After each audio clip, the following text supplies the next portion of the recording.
Good morning and welcome back to the mid-season Invitational. It's all about SMITE all week long here. We've had console teams, minor league teams and pro league teams competing to be the best here this week. And here we are now live to bring you all the action. And joining me on the desk is the one, the only, Ryan Agro Bailey. How's it going, Ryan? It's going really well, dude. It's been sick so far here at MSI. It's been so much fun to watch, and today we move into the best of fives, which means we get even more high-level competition. Yep, just so you all got it at home, best of five is the format for today. Both semi-finals are going to be best of fives, and we're going to start things off today with a little look at Splyce, the former world champions, up against Armada of all teams. And as you can see here, looking back at what happened in the playing bracket, Armada are almost unstoppable. Yeah, they've looked good, certainly against most of their competition. They did have that one stumble against Hype Unit, and then they got 2-0'd by Simplicity fairly convincingly, honestly. But then yesterday up against Rival, the team that we kind of thought was the best in the SPL right now, they crushed them. I mean, 2 really quick games. It really was as well. And what would you say was the reason for that performance yesterday? Was that Armada playing up, Rival playing down, or a mixture of both?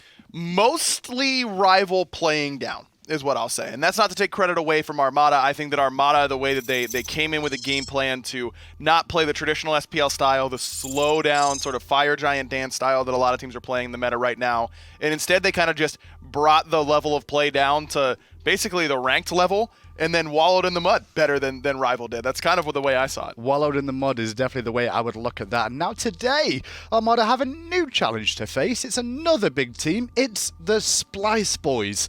Now, the Splyce Boys, if you've not been keeping an eye on the league this year, it's not the same team that won the World Championships most recently. No, only 2 remaining members of that squad at this rate, which is just insane as we're only midway through. 3 if you count Kabam as well on that roster. How dare you? But we've got Venenu, Scream, and Baskin joining up on this squad. And really, this team struggled towards the beginning of the year, really did not look like their old selves. But this duo lane stayed very consistent. All these rotating members have been a real tax, I would say, on this squad. And I don't think they'd be where they are right now without this man on your screen right now, CycloneSpin. And you can see his KDA so far, 11. That's not a bad KDA to have. Sure, there's only been 8 kills because he's not played that many games. But overall, his performances have been consistent, I would say, throughout the year. Yeah, I completely agree with you. He's been an incredibly consistent player. For my money, I think over the first half of this year, he's been the best player in the SPL so far. Baskin has obviously come in and done great things. FinoK's had a breakout season without a doubt. But if I had to win a game today, I'd probably put CycloneSpin on my team first. And as you can see, some of these replays here showing him he's quite varied in terms of god pool these days. But in the Hunter role, you kind of have to be, with the fact a lot of mages are viable in that role, even assassins too.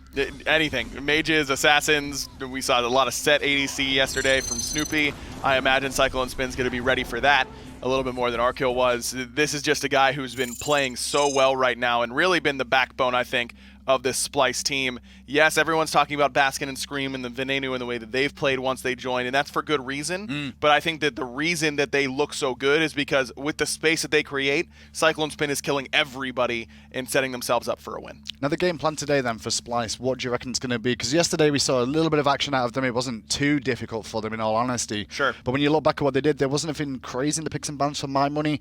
Was that just to hide things, you think, with how the game was going? Probably. I mean, they played up against the United pretty recently. That was the week before MSI started, the final week of the regular season. So I imagine that they felt pretty comfortable in that matchup. If they didn't prepare for pressure against Armada, then I don't know what they were watching. I expect things that can fight early up against what Armada will likely draft. Well, let's find out exactly how Splyce are feeling going into this game today. Interview standing by. Thank you, Hindu. I'm here with Venenu, the mid player from Splyce. It was a great win yesterday against E United. Are you expecting something different, though, against Armada today? Yeah, for sure. E United has like their SPL playstyle, while Armada kind of brings out like the ranked playstyle. So anything can happen, and it's going to be pretty different for sure. So yesterday was best of 3. Today is best of 5. Do you think that this format is going to help or hurt you guys more? I think it's going to help. I mean, it could go both ways for sure. Like, we could be up 2 and then lose 3.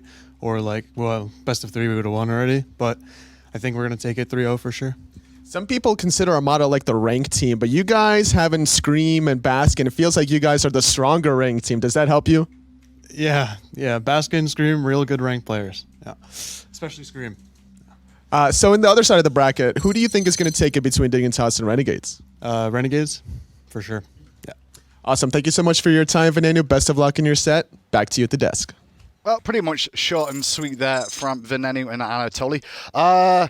Baskin and Screammmmm good in ranked. That's a no from me, and I'm like a Diamond 4 player, just so you know. Listen, That's a hard no. Baskin Is a troll. Yes, but wins the majority of his ranked games. You got to give him credit where it's due. Screammmmm, if it's off roll, move on. Just accept the loss preemptively. Is it only jungle he can play? Yeah, 100%. Wow. Don't listen to anything he tells you about any other role that he can play. It's all a lie. Clearly, Splyce in high spirits today, and realistically, even Ven's there saying he expects a 3-0 for them against Armada. Is this a real shock overall? I think everyone's expecting to be favourites, but should they be thinking this way against this Armada squad? I mean, we all thought Rival was a heavy favorite going 2-0 yesterday, and then they got 0-2'd. So I do think it's a level of concern, but Splyce should come in feeling very confident. Rival kind of got punched in the mouth and didn't really see it coming. Splyce has the game plan laid out in front of them. They watched what Armada's win condition is against really, really good Smite teams. Splyce is a really, really good Smite team, and as long as they're ready to defend their red and purple on cooldown over and over again, as long as Ven has been prepped that you're going to get blinked on at level 2 most likely by both Meerkat and Masked, then they should be okay.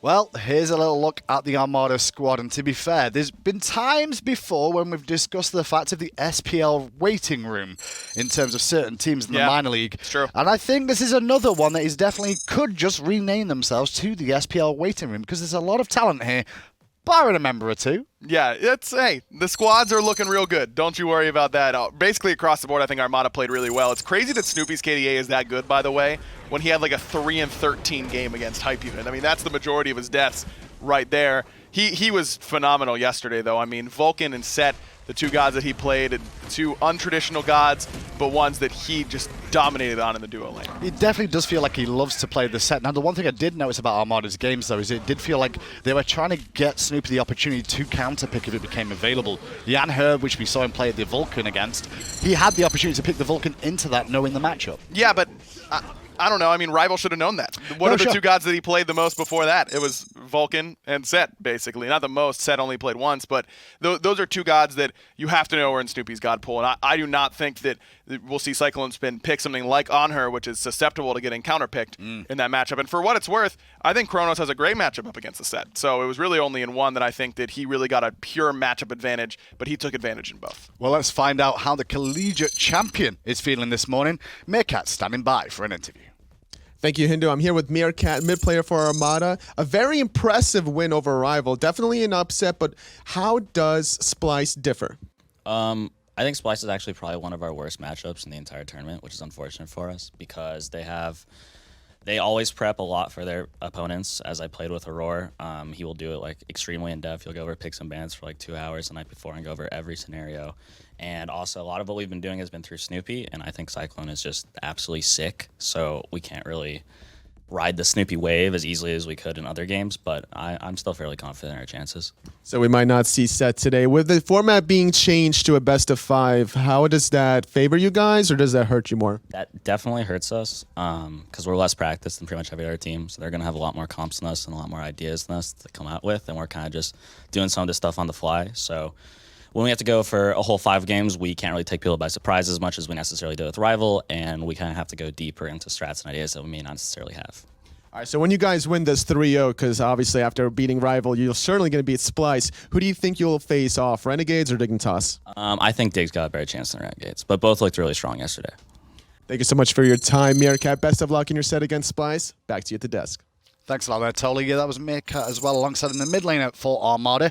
He's gone for Dignitas. I like the idea that both these teams have gone for different picks in terms of the other semi-final as well. Yeah, I don't think you can go wrong with either side for what it's worth. Both Dig and Renegades, I think, look very, very strong yesterday. And you heard from Meerkat there himself. I did want to point out as well, all the teams did know about the switch to a best of 5 today. They were asked beforehand because we wanted to make sure competitive integrity was technically there.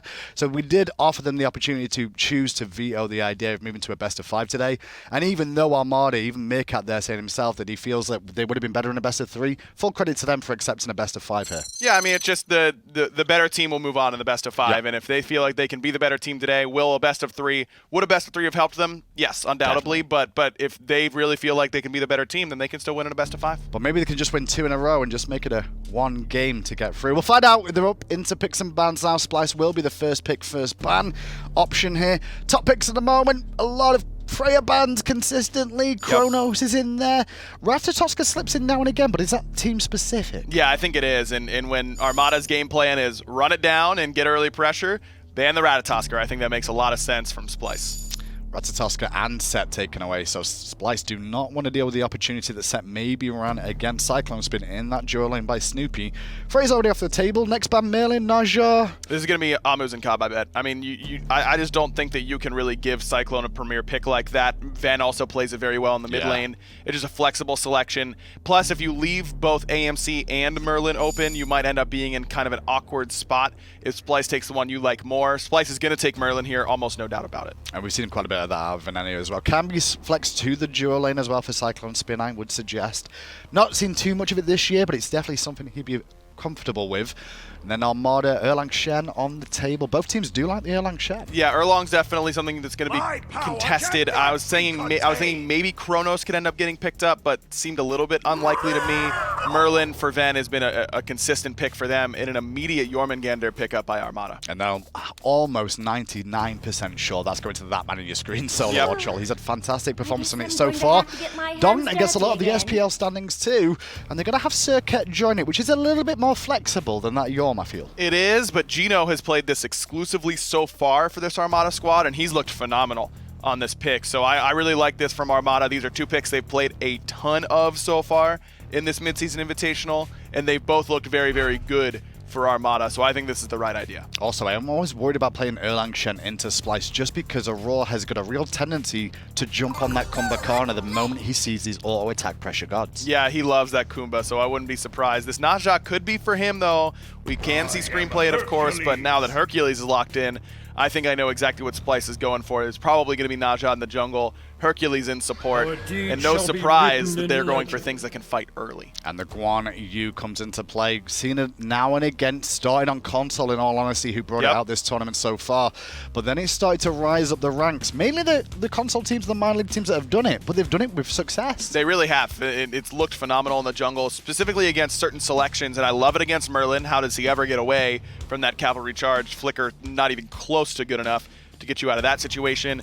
Naja can be in a real problem spot if he doesn't have his ultimate available. Even Hercules is really susceptible to getting dove really well by this Guan Yu.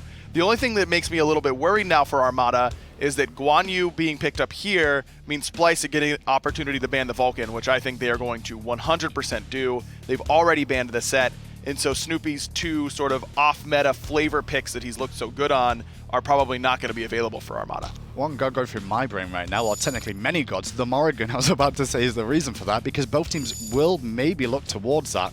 But I'm also thinking about the fact of, well, if Vulcan's going to get taken away, do you take the Jing way away maybe from Cyclone here? Yeah, I think you do, because it's just been a good pick for him. And Armada has the first pick coming out of the second ban phase, and I think it's great against Splyce's draft. What about taking it yourself? That's what I'm saying. Oh, for Armada, yeah, right, I think right. Splyce might even have to ban it just because of how good it is up against their composition. But Armada seem to not want it. That's basically the question. If they didn't ban Jingwei there, I think Snoopy would have taken it. So this just tells me he wants something different. He's leaned on Hachiman when Vulcan and Set haven't been taken. He's been playing a lot of that. So I wonder if that's going to be his game plan. Ho Yi also available. I'm only saying Ho Yi because it's one of the ones I've seen Snoopy play a lot of through the years. He's not been seen as of late, but it's not the terrible matchups he's got right now on the cards, and it's someone that can fight a little bit in the laning phase and good team fight utility. Great fight in the jungle, which is a big thing that Armada has really done a lot of. I think that's a pretty wise suggestion, but we just haven't seen any Ho Yi at all as of late. So I'd be a bit surprised, but if someone was going to pull it out, I think Snoopy's a pretty good candidate. Which is quite funny to me, because the Ultimate did get a bit of a change. A huge change. When we say a bit of a change, it is a monster change, Yeah. but I don't think teams reckon or appreciate it as much as maybe me and you do as casters. Snoopy in your screen then, probably talking to Armada about what he's interested in maybe picking or what he's expecting Cyclone to pick against it. Yeah, I wonder if Armada's just going to wait on Snoopy's pick, try pick? and get him a counter pick in that lane. But I imagine Splyce will probably go Hachiman if they end up going that direction, but they're hovering the Ho Yi. It can't happen, right? Like, I don't know what I'm talking about. That can't be right. Hey, I think it makes a lot of sense with the way that Armada has played as of late, and it's something that I haven't talked to Snoopy at all about. But like you said, it's just it's such a comfort pick for him that he's played so much during his career. I think this would be a great spot to pull it out. And that's kind of where I always go to sometimes, where I'm like, okay, what have I seen these kids play? Like, more than anything, I've seen them all play the different gods all the way through, but I'm like, I remember Snoopy Ho Yi was one that has definitely always been there. And some of those ricochet shots he's done through the years is possible. I doubted it, but this could be a Medusa for mid lane if it's hovered here. However, they're lacking a bit of magical damage if they do that. Hey, Chronos is still open, by the way. You know, the guy that gets like first pick, first banned every game. What a time to be alive. Yeah, you could definitely go with one of those. Chernobog has been a classic selection for CycloneSpin. Another god very good at defending your buffs. A great way to open buff invades is often to poke out the enemy ADC, force them back to base. Chernobog really won't have that issue. It's why I think the Jing ban was very smart. But a good kind of workaround by Splyce of getting another god that can do something similar. Is that Achilles for the solo lane that we expect for Splyce? Yes, I do. I don't think that we'll see it any other place. And this must just be a matchup that Baskin feels like he can bully out Solo Patrol in that lane. I'll say that, but don't think anyone's really done that against Solo Patrol's Jormungandr so far this tournament. And I've seen Achilles try and do it, is my one concern there. And just like Ryan was saying there, Chronos was available, and it's going to get last picked here. 10th pick, Chronos. Mid lane or duo, knowing the matchups? Duo. Yeah. I think that Snoopy's going to play the Chronos. Medusa just is able to fight a little bit more effectively early on. He gets kills a little bit better early on with that aggressive lacerate. It's hard for Merlin to really get away. We're going to have to see how well Ven can time that flicker to get him out of range or away from that petrify. Even when turned away from it, it's a big slow. It still does relevant damage, so that flicker is going to be important for him. This feels like a very aggressive early game we're about to see between these two. Yeah, maybe it's not Armada, so much from Armada. I was going to say maybe not from Armada because their composition's a little bit later. I'd say like not great in the early compared to Splyce. It transitions well, but I think it invades red very well. And look, Armada, I think that the big worry for them is that they get really up about themselves about how they, we beat Rival. We must be a really good SPL team. They're not a really good SPL team. They're a really good Armada team. And the way that Armada won yesterday was just by running it down and forcing Rival to fight you every 2 minutes. And so Armada, I think, has to stick to that same game plan. They will not beat Splyce in a long game that has 4 kills at 40 minutes. Splyce just has such an overwhelming advantage in that type of game. Well, let's find out if Armada can do it. Splyce are their opposition, and the casters are standing by. They were once teammates, but now they are enemies. Splyce up against Armada. Game number 1. Baskin and Scream against their old SML friends here. Can they end up getting it done? I think so here, Taco. Snoopy not on the set or anything wild in the ADC. He's on the Chronos. And Geno, already in some trouble, has to dash away. Gotta take that Deathbane first, but fortunately for Serqet, Deathbane's not only good buff confirmation, it's also a great escape tool early on. Splyce, though, still looking as though Baskin and Aurora want to play aggressively around Armada's buff spawn times.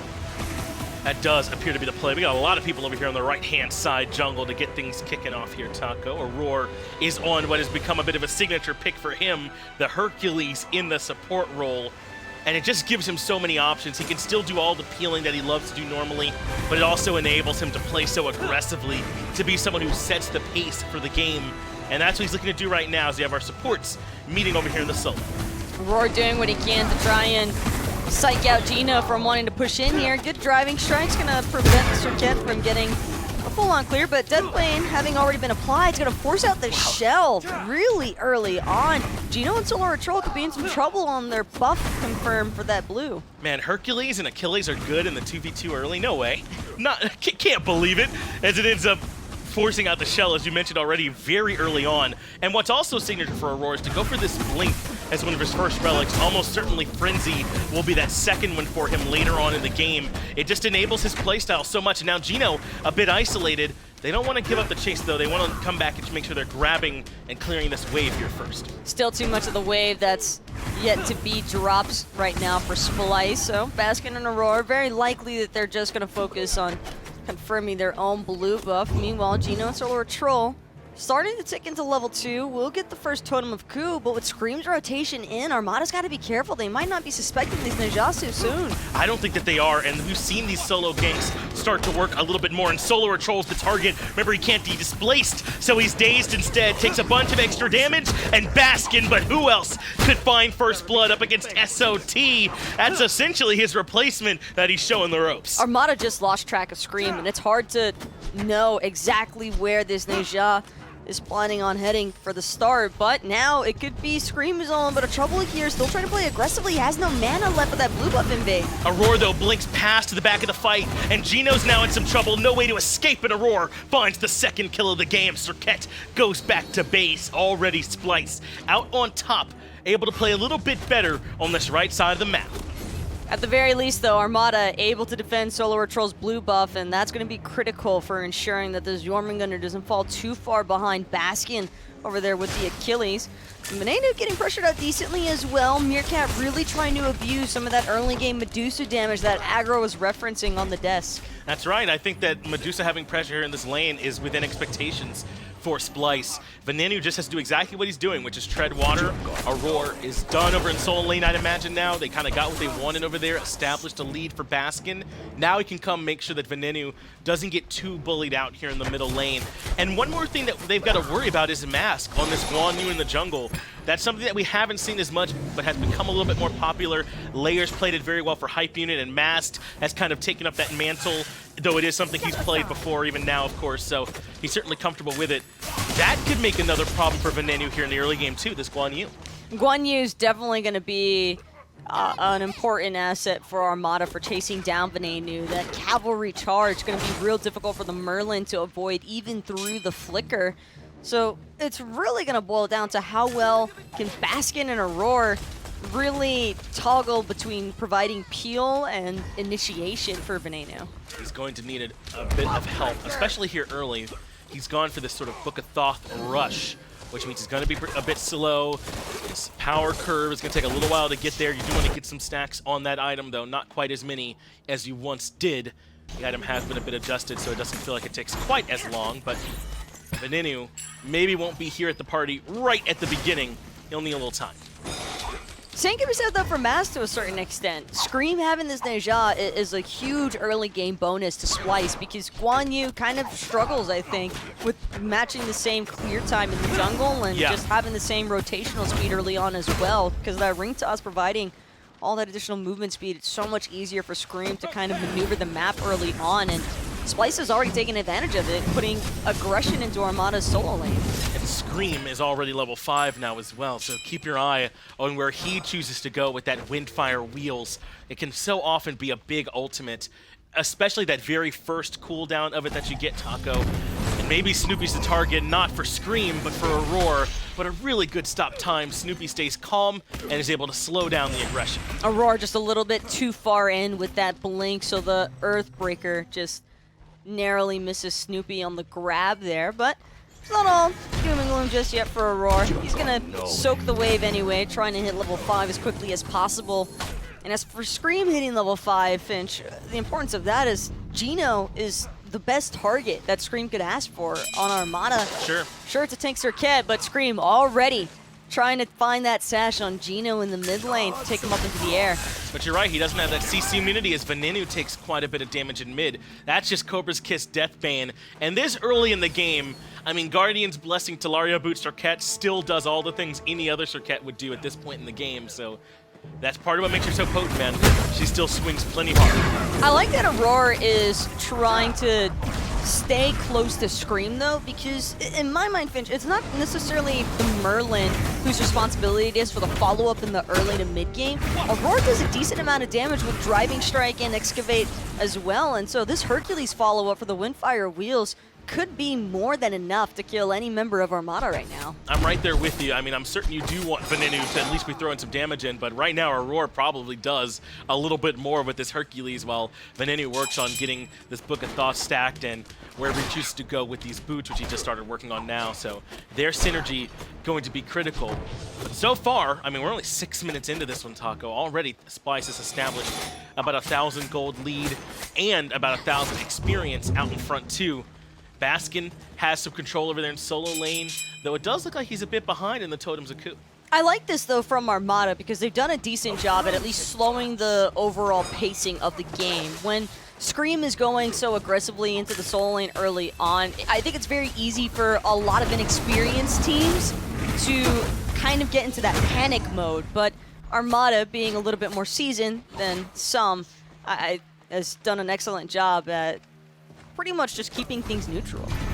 And we talk about this all the time. We talk a little bit about the solo lane, but part of why Jormungandr is so strong is because right now, when the Solinger really wants to build Glad Shield and he's able to go into like the Dynasty Plate Helm, it's like a power spike where they don't have any defense against his damage in particular because they have to get his Glad Shield built right away, whereas the Jormungandr does and is still doing pretty relevant damage. So once Baskin is able to get another item or so online, then we might see this lane shift back towards Baskin's control.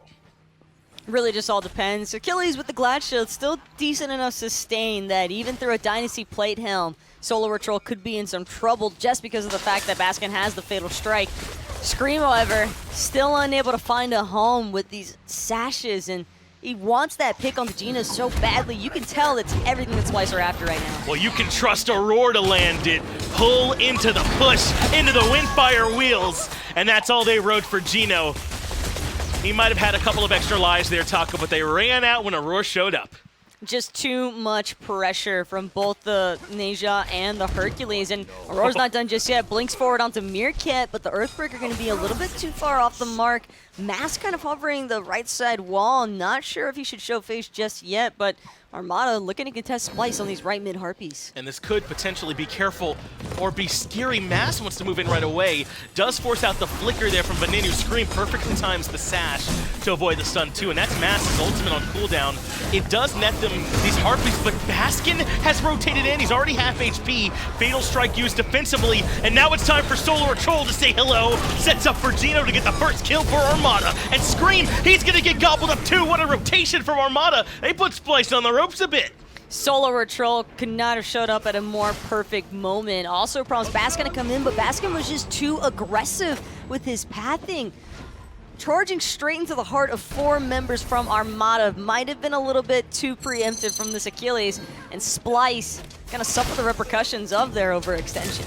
Yeah, I think he could have done that same positioning if he like waited maybe another beat or two, because Splyce were so pushed out by Mass ultimate that when he came in, he was isolated. If he lets the rest of the team get a little bit closer before he starts that engagement, then maybe they can do something there. But instead, I mean, he gets burned so quickly, and it's an easy kill. And as bizarre as it might have looked to have Mass charging in so dead set on trying to find a stun onto Scream, it was mostly just to create that space that we just talked about. The vision was there. Armada knew that Baskin was going to be rotating in the second that he realized that Solo Troll had started moving towards the mid Harpies. I think that was a plan from Armada from the get-go to focus out Baskin and not really care too much about Scream, but just make it seem so that Splyce would prioritize Peel for the Ninja as opposed to the Achilles. And it's kind of intuitive, isn't it? If you're being flanked, you can kind of create your own space in a little bit. Like, they were being pincered by Baskin from the solo lane, and then also the rest of Splyce at the bottom of the Harpies. So Mass kind of forces out one end of the pincer with his ultimate, and yeah, it costs him the ult, but then they can collapse on the backside of it, which is Baskin. So it does kind of make sense. When there's nowhere to go, you kind of create your own path, and they do that by using the Guan ult. Just solid target focus all around from Armada, and that's part of the reason why this team is so threatening. Despite being from the minor league, they completely understand how and when to pick their fights. Look at this itemization from Scream. He goes into the Wing Blade, which not only is strong here, there's a ton of slows available here to Armada, but it's a cost-effective item that does give him some tankiness too, and lets him go this sort of utility setup guy. He's been looking for a lot of shots with the Sash. This works for that. It works for that, but it's also a little bit concerning as far as the damage department goes. Oh, you're worried he might not have enough damage. Relying on Aurora is a little bit risky, since Aurora is technically the support right now, so he might not have an opportunity to throw out his damage if he has to prioritize Peel instead. So, does add a little bit more pressure to Venenu. Yes. I would think that since he's got the Talaria into the Wing Blade, but perhaps once he has a chance to finish off that Mace Tree, whether it be a Jotuns or a Crusher, maybe even the Brawlers, Actually, Brawlers is probably his best bet right now because of Mask. I would think so too, as Geno yet again becomes the target.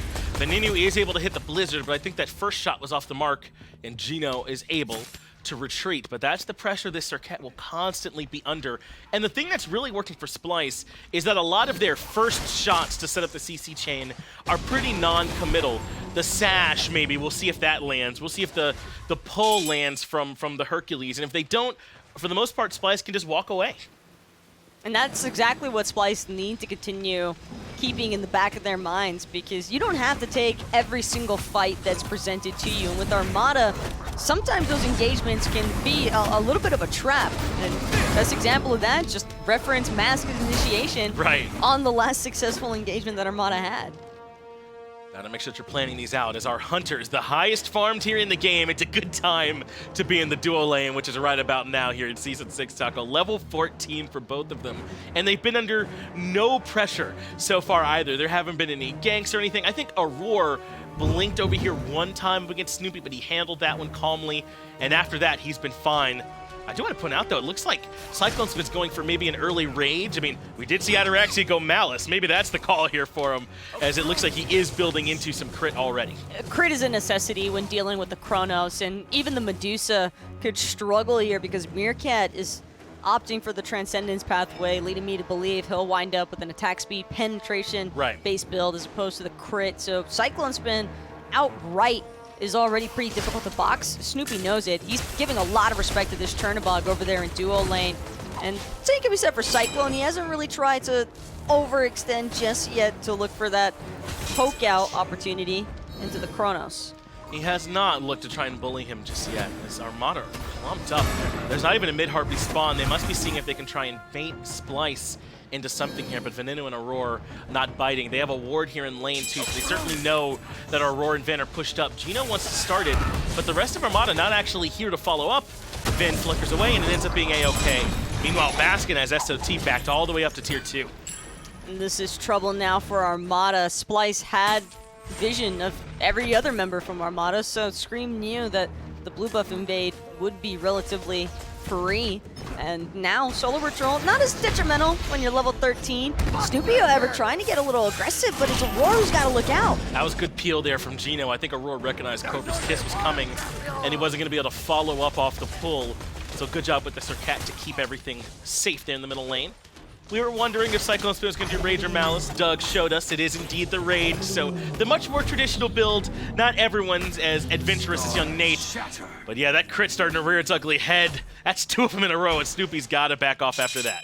But the rotations are already coming through from Armada. The moment that Snoopy started coming under duress, but Splyce, they don't even care about trying to collapse onto Snoopy. They just want this Gold Fury. Well, they've been trying to force these fights all game, so this will force the hand of Armada. Venenu's the target way in the backline. Mask picks up the baton and sits on top of him, but so patient with the flicker. That means Scream can take him up into the air. Meanwhile, in the actual objective, Aurora has dropped the boulder. Can't find much, and now Mask is too low. Aurora grabs the kill, but Solo or Troll hunts down Venenu. CycloneSpin has just come in with the Living Nightmare, however, and is looking to make Meerkat his first casualty. Outbox has already taken place. Baskin, meanwhile, gonna bring down Geno on the back line, but Solo or Troll still putting in the work. He's got horseback on the screen, but he needs to peel for Snoopy. Yeah, someone needs to get back there and help my man. He's low on mana, and Baskin is undeterred at this point. Aurora's here as well. It's hard to see Snoopy making his way out, but they just don't have the cooldowns. The Chronos is able to make their way back out. That fight is still 3-for-1 in favor of Splyce, but they weren't able to get the Gold Fury. But that might change. CycloneSpin and Scream have it pulled. Solo Patrol gonna get sashed out, but Solo Patrol still trying to delay long enough for his team to come back into the fray. Splyce have got to be careful. They need to find this pick on a Solo Patrol and get out as soon as possible because all of Armada is looking to collapse. But Solo Patrol couldn't get close enough to the rest of the team. Another clean pick that really does make it 4-for-1 overall. Only Snoopy was able to get away without being a casualty in that last fight.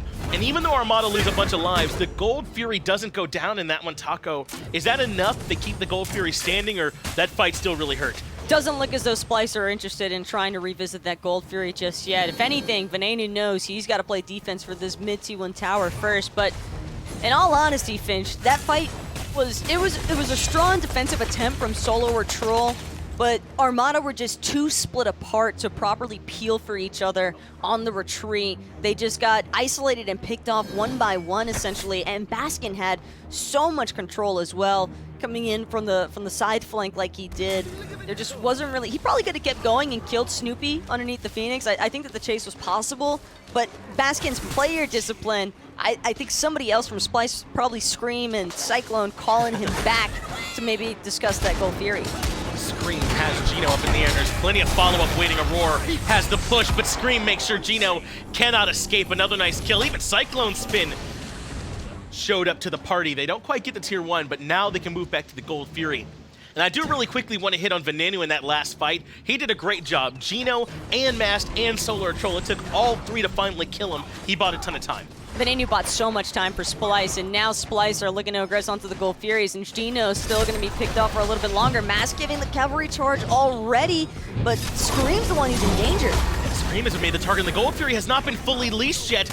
Armada, though, finally have to end up giving up the objective. Aurora still way up in the front line, but Baskin blinks over the wall. He wants Meerkat. It's just Mast here, and I don't think that's enough peel. That's a great knock-up from Solar Troll, but Splyce do get the Gold Fury. They're trading out Baskin for the objective. Splyce are more than happy to sacrifice this Achilles if it means receiving that gold bounty, but now Armada look as though they want to fully dive into this T1 tower. Venenu seemed to be the target, but fortunately gets into the safety quickly enough, and Armada actually going to be pushed back for now, with Aurora showing up to help peel for his mid laner. That was a big play from Aurora. Armada, though, looks like they want to try and punish Splyce on the back end of that fight. They're going to catch Aurora, checking to make sure they're not doing the Pyromancer. Stop time connects at the max range, and that's enough for Mass to get the kill, and they will head right back towards the Pyromancer. And this is what good teams do. Even though you got gold, we're going to punish you on the back end and get something.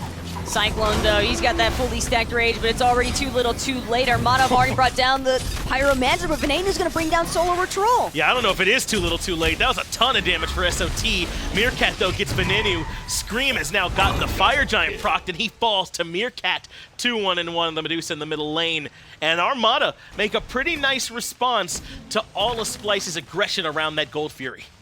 Splyce were... The sky falls. I don't want to say disjointed, but they definitely wanted to go a little bit too aggressive without having been grouped up entirely. Should they give up that Pyromancer, you think, there in that situation? It's safe to forfeit the Pyromancer, but Splyce at the same time also understood that there was an opportunity to look for a Domino's effect sweep, essentially. They found that initial pick on a Solar Troll, but it was the shell from Geno that ends up buying just too much time. Solar Troll gets close enough to Armada that then Armada could look for the counter collapse on Splyce.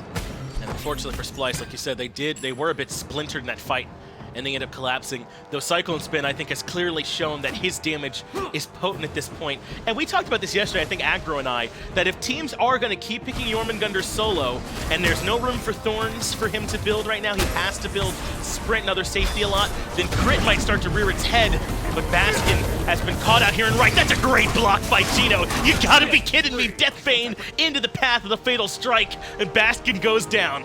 Baskin just too far out without a lifeline to save them. Now Armada with that pick onto the Achilles. They've got free reign here to try and take a look at this T2 tower. And with Snoopy on the opposite side of the map, this is the problem with having these power play issues up against Armada. 4v5, Cyclone has to play defense, so Snoopy just doesn't get free split push. Well, tier 2 tower in right is under siege, and if Geno has to die for that to go down, I'm sure he's happy with it. In fact, he might not even die. Finally gets Drive-In Striked, and Aurora will complete the kill, but SOT has kept Scream zoned out from the fight, but CycloneSpin comes barreling in with that Living Nightmare, and there is no Snoopy here to try and maintain balance. He grabs a kill. This is all in the back of the tier 2 tower that Armada just grabbed. Oh, this is trouble for Meerkat. Every single member from Splyce could care less about Maz. They're on the run right now to see if they can track down this Medusa. Meerkat gonna try turning around and put out what DPS he can, but Mask's presence actually prompts Splyce to back off. I think Meerkat knew that once Aurora got that close, the best thing to do was put him in combat so he couldn't blink past him and push him towards the rest of the team. Turns around and gets him some shots. It's a good call, but I don't know about this call. Splyce now committing to the Fire Giant. Frenzy has been popped and it's well below half. Mask comes in to try and slow things down, but he ends up falling. Fire Giant still least at this point, and Splyce grab the late game objective, but can they make it out of the fight in time? Scream avoids just barely Snoopy's damage. They force out the rewind, but Scream wants to come back in. No one's there to help Meerkat. He ends up falling, but Aror and Baskin both low. Armada needs some kills. Snoopy's gonna drop the Aegis in an attempt to try and bide a little bit more time for his cooldowns to come back up. Venenu in trouble though. Solar Troll trying to get chased, but a beautiful initiation from Scream onto the Windfire Wheels. He finds Snoopy. All they need is one more auto, but Snoopy, he's on the run. Snoopy somehow has made his way out of the fight. SOT now trying to fight, but there's too much damage. I said Snoopy made it out, but spoke too soon. Scream catches up to him and takes him down. Now SOT needs a little bit of help. He's trying to hide back near the tier 1 tower, but he's dead to rights too. Splyce make a call 20 minutes in, half HP in the face of Armada to grab the FG, and they absolutely pull it off. It was just all over the place for Armada, but that was really the best possible scenario, I think, for... Well, best possible scenario is obviously wiping Splyce in that situation, but for Splyce being so dead set and popping the Frenzy to full commit for that Fire Giant for almost a little bit of a toss-up, but the confirmation just favoring Splyce since Armada don't have that true burst damage mage dealer. Snoopy tried what he could. It just was not enough, unfortunately. But the fact that Baskin and Aror don't have FG could still prove to be problematic for Splyce on the base siege. Yes, I do think they might have a little bit of trouble. CycloneSpin at least having it though could be strong. But man, this is what makes this iteration of Splyce so difficult. The way they use this Frenzy to play around the Fire Giant, and they'll do it at 20, 21 minutes. Almost every game, regardless of the current texture of the match that they're in. And they know how to handle that situation a little bit better. Mask was forced to go into the cavalry charge, try and stop them, and they kind of group back up so they can burn him quickly. Splyce play around it so well. Something else that I've noticed though, Finch, is Armada just don't really seem as though either they haven't realized that Cyclone's as much of a problem as he is, or they're just having a lot of difficulty with actually breaching the front line of Splyce to make their way to this Chernobog. But Cyclone has just been free casting for a large majority of these team fights. SOT finally has the Nemean. We'll see if it's enough to maybe deter CycloneSpin a bit. But already the tier 2 tower on the left is being burned. And Taco, I see the head shake. It's not going to be enough, is it? It's too late in the game already, Finch. A Nemean against a fully stacked Devos and no Thorns.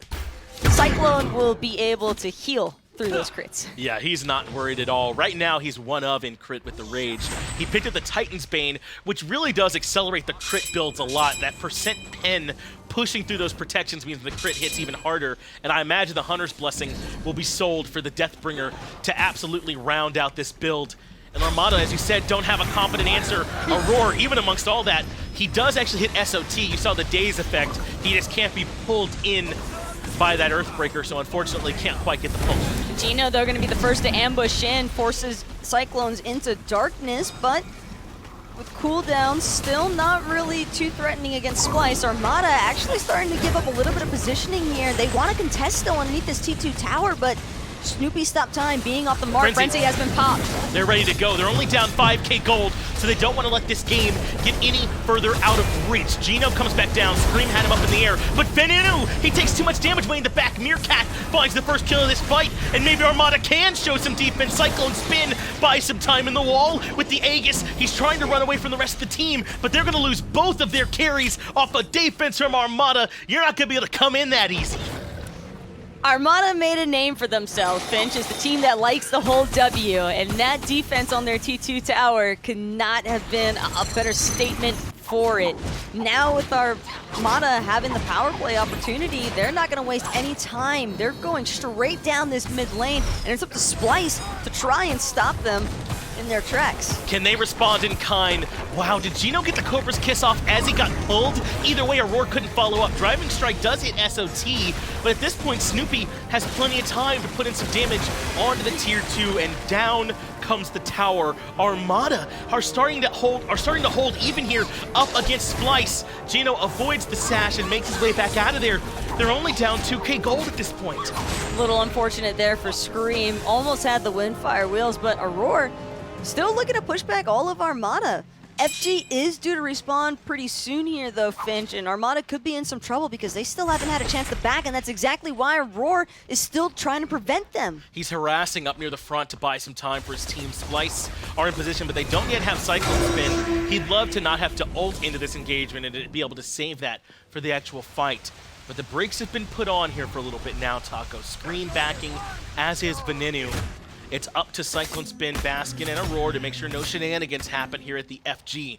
But 26.5 minutes in, Armada basically even with Splyce. Peep that Cyclone build, though. Looks as though he's working his way towards what I'd have to assume is a Deathbringer, but since Ataraxia's Malice debut, I wouldn't put that past Cyclone Well, Scream either. has one. Look at that. Malice picked up for him. And this is funny. That used to be old NotGeno, right? Used to get Deathbringer on him all the time. Maybe Malice can still work. Malice can definitely work. Having the cooldowns to be lowered for every single critical strike definitely goes hand in hand with the Ninja Aror, though. He had some trouble here in the mid lane. Looks like a full commitment here from Armada. He doesn't have that much backup available immediately. Scream is just out of here, but he can't afford to step in, and Aror gets caught in the middle lane. That's a huge pick for Armada to take him down this early, but it looks like they're not done with this fight just yet. Scream could potentially be in some trouble as well. He runs away to the right-hand side. Now CycloneSpin and Venenu, the two carries, are left with no tanks in between, but Armada can't dive that far. They make their way out of there. Splyce want to fight this. They just watched as Armada use 4 separate ultimates to kill their support, but even with Aror being dead for a couple moments longer, I don't think that Armada feel too comfortable pulling this Fire Giant. Instead, they'd rather take this fight. They baited Baskin to poke his head in, but I don't know how all uncommitted they are. Solar Troll takes half of his damage, but in goes Geno. Venenu drops the damage at his own feet. That keeps Armada at bay for now. A constant push and pull between these two teams, and Armada have to be the ones that make the right choice here. They're pulling back towards FG. They're pulling back, but not because they want to give it the Fire Giant Finch. They want to make sure that they get that out of combat healing. Scream with that Brawler's Beat Stick. Probably super annoying, but he's going to get a nice dash there onto Geno, and the Windfire Reel's just not up in time. I don't know about that. The Scream took so much damage trying to sash in. Meerkat responded instantly with his own ultimate, but that's a lot of them that have been used. But at this point, they're both back up. Geno has his ultimate back available. Rewind still there for Snoopy. I don't know how free this is for Splyce, but it looks like Armada might be done with this for now. They're all backing off. Armada have got to be careful. They're backing all, but just to continue sustaining off of Mass. Mass going to head back to base first, though. But Armada know they can't afford to all back at the same exact time. They still got to give a little bit of map presence here, just so Splyce don't feel confident enough to outright pull that Fire Giant. Well, if I'm Splyce, I'm okay with not fighting, well, until literally this exact second. I was going to say, you want your power spike when CycloneSpin backs and finishes Deathbringer. Well, he just did that. So now if I'm Splyce, I'm like, yeah, let's get CycloneSpin in there and start swinging away. We know that they've got the Guan Yu and they've got a ton of healing. And even with our Brawlers and Divine Ruin, it's still going to be a lot.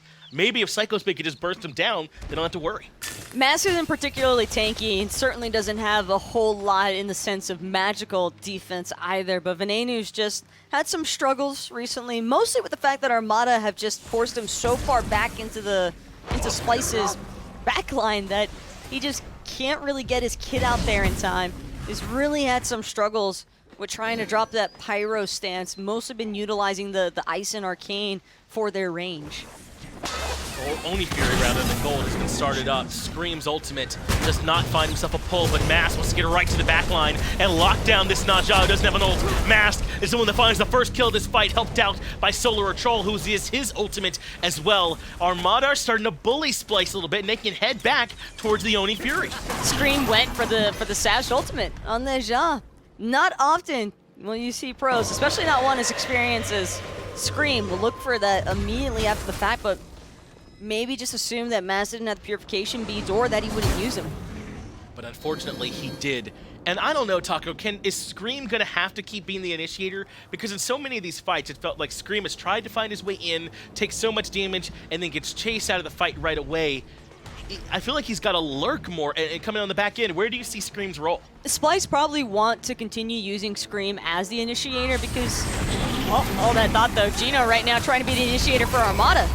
fact, we'll have to break down who does what a little bit later. Aurora walks back into the damage, but that doesn't deter Baskin. He jumps in for Meerkat because now Armada have been split in half. Mask comes back towards the back end, finds a sick two-man stun, and Geno wants to follow up. Venenu is the target. Get that magic damage out of here, but Aurora finds Geno as well. Baskin eradicates Meerkat in the back end. Has to Fatal Strike defensively to reposition, but it's 2 for 1 so far in favor of Splyce. But here comes CycloneSpin with that living nightmare. A massive collapse onto Armada now. Scream's also going to rejoin the fight. These crits are just all over the place. Solo Troll getting chunked, and there's no escape. It's way too much. If they can't stop CycloneSpin, then they just can't hang in these fights. The crits are too strong. Solar Troll has to leave. Snoopy already backed, and this has Fire Giant written all over it. Despite these last 5 minutes being all Armada, Splyce win one fight, and they're right back ready to take control. And that's the problem when dealing with a team like Splyce, Finch. They're not going to let you have any objective for free. Neither is Solar Troll. He's trying to prevent this from going down in Splyce's favor, but might have showed his face a little bit too soon. Scream's going to get the credit with the ring toss, and Splyce, not only do they now get the 4 for 1 exchange in total. Oh, they could have waited 2 more seconds for Ven there. Oh, come on. Might have just slipped their mind. They could have waited.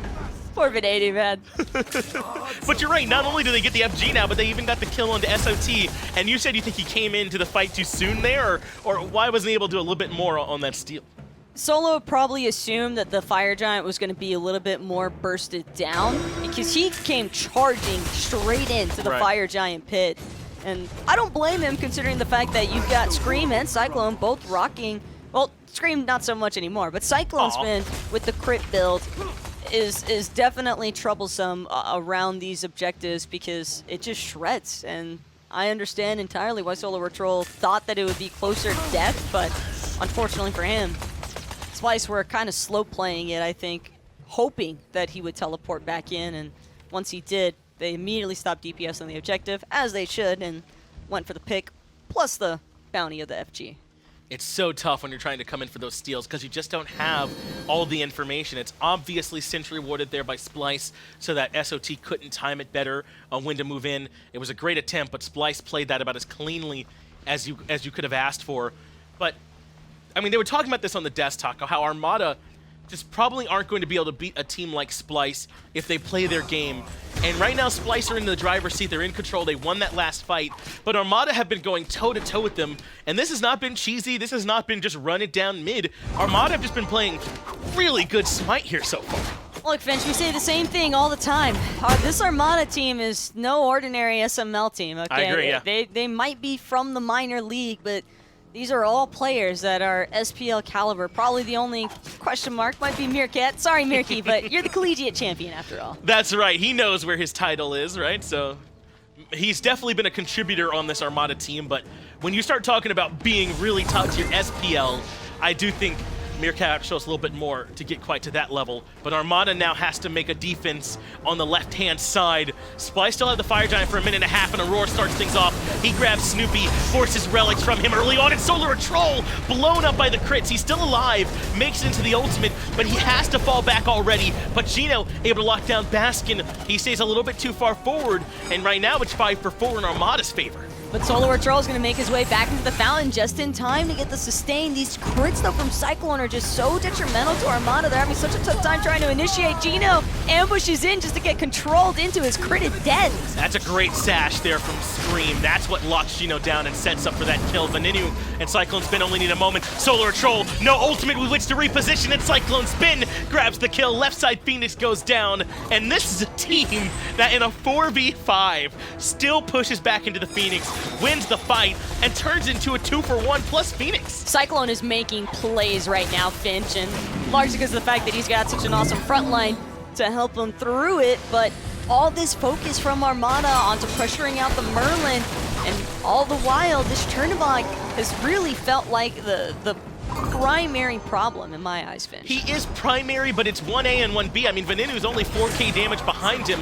That's what makes Venenu so strong, is that even when he's focused, he's getting off every bit of his damage, and it makes things too hard for Armada. Good Petrify brings Venenu low. He has to leave masked. Two-man stun that cuts down CycloneSpin, forces him into the Aegis early, and I think Splyce might finally have to fall back now. This Phoenix, they were close, but they couldn't quite get it. Armada bend but don't break. Snoopy wanted that so bad on the pick onto Cyclone, but unfortunately that lone time rift was not enough to seal the deal.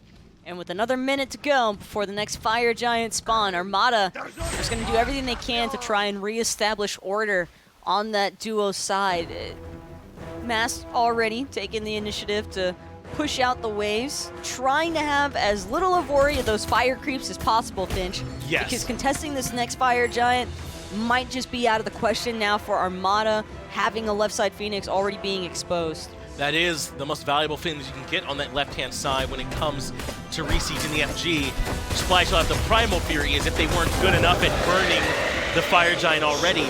And SOT might get his ultimate forced out here. Chernobog is going to Living Nightmare in, and yes, he has to go into the ultimate right away. That's huge for Splyce. That makes it even less likely that Armada can move in to defend this FG in 15 seconds. Not only that, but they're not letting Solo Retrol push the wave out all the way. So they're going to be here for it. There's still going to be numerous fire minions pouring in. And Armada trying to race against the clock right now. But this FG has only just respawned, and I'm not sure that it's worthwhile for Armada to try and all in here. They're going to wait for Splyce instead to pull the objective before trying to commit. And Splyce right now have to assume that Armada are just backed by their Phoenixes. I doubt that they are suspecting that they're all just on the other side of this wall. And perfectly, Solar Troll has shown himself, but a ward over the wall has given up the ghost. That's why Armada have stepped on the gas. Fatal strike from Baskin.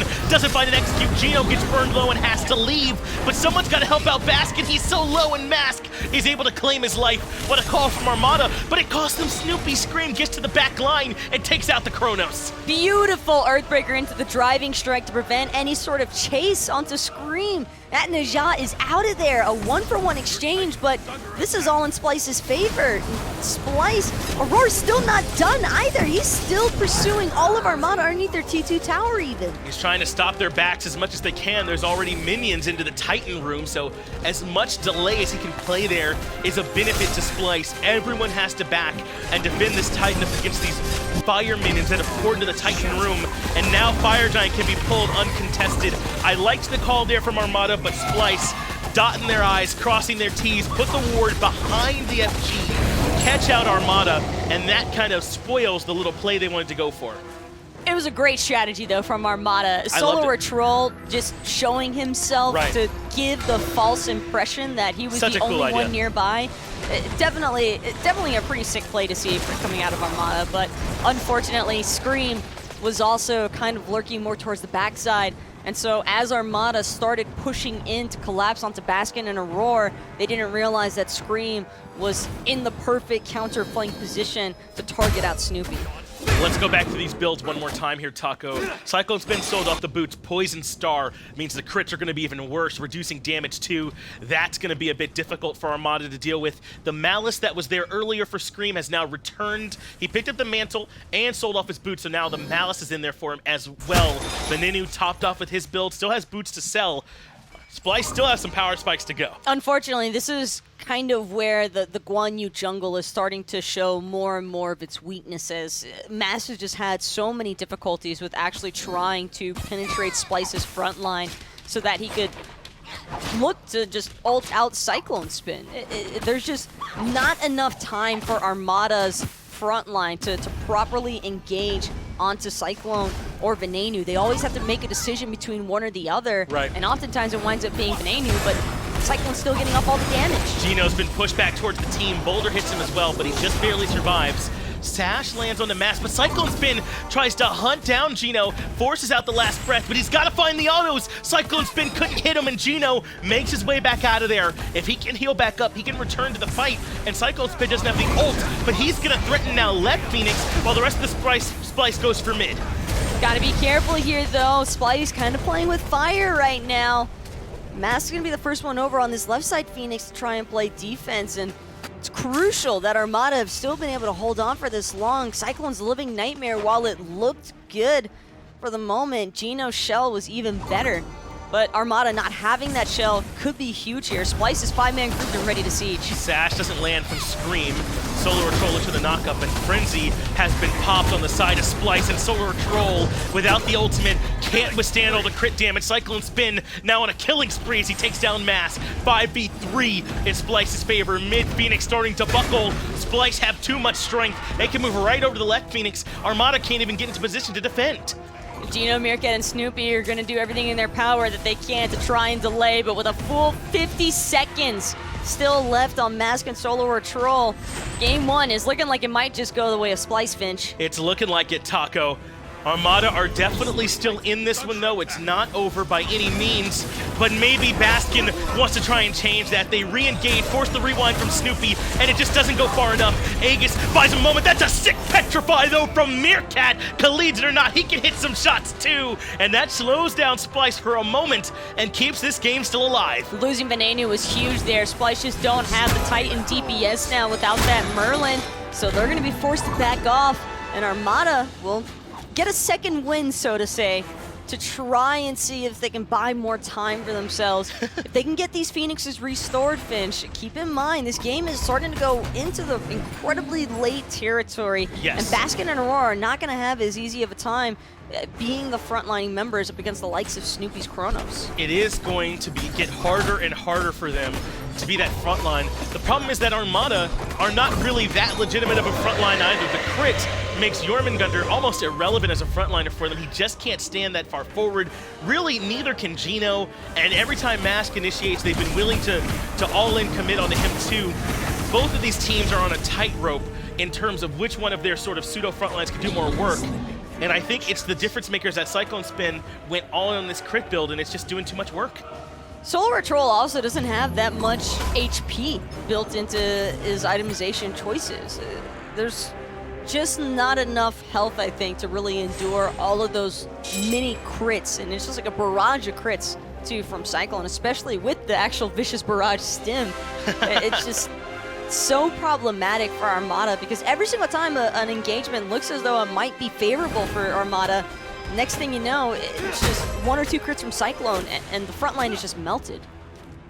Venenu is trying to resolve his deaths. I think this breastplate is what he sold the boots for. Maybe it was the The Book of Thoth. 3K pot. Who grabbed it? Cyclone. Oh, that's gross. We don't like that. Oh, I see it. Yeah, you're right. Well, if you thought CycloneSpin wasn't doing enough damage before for some reason, well, now he will be.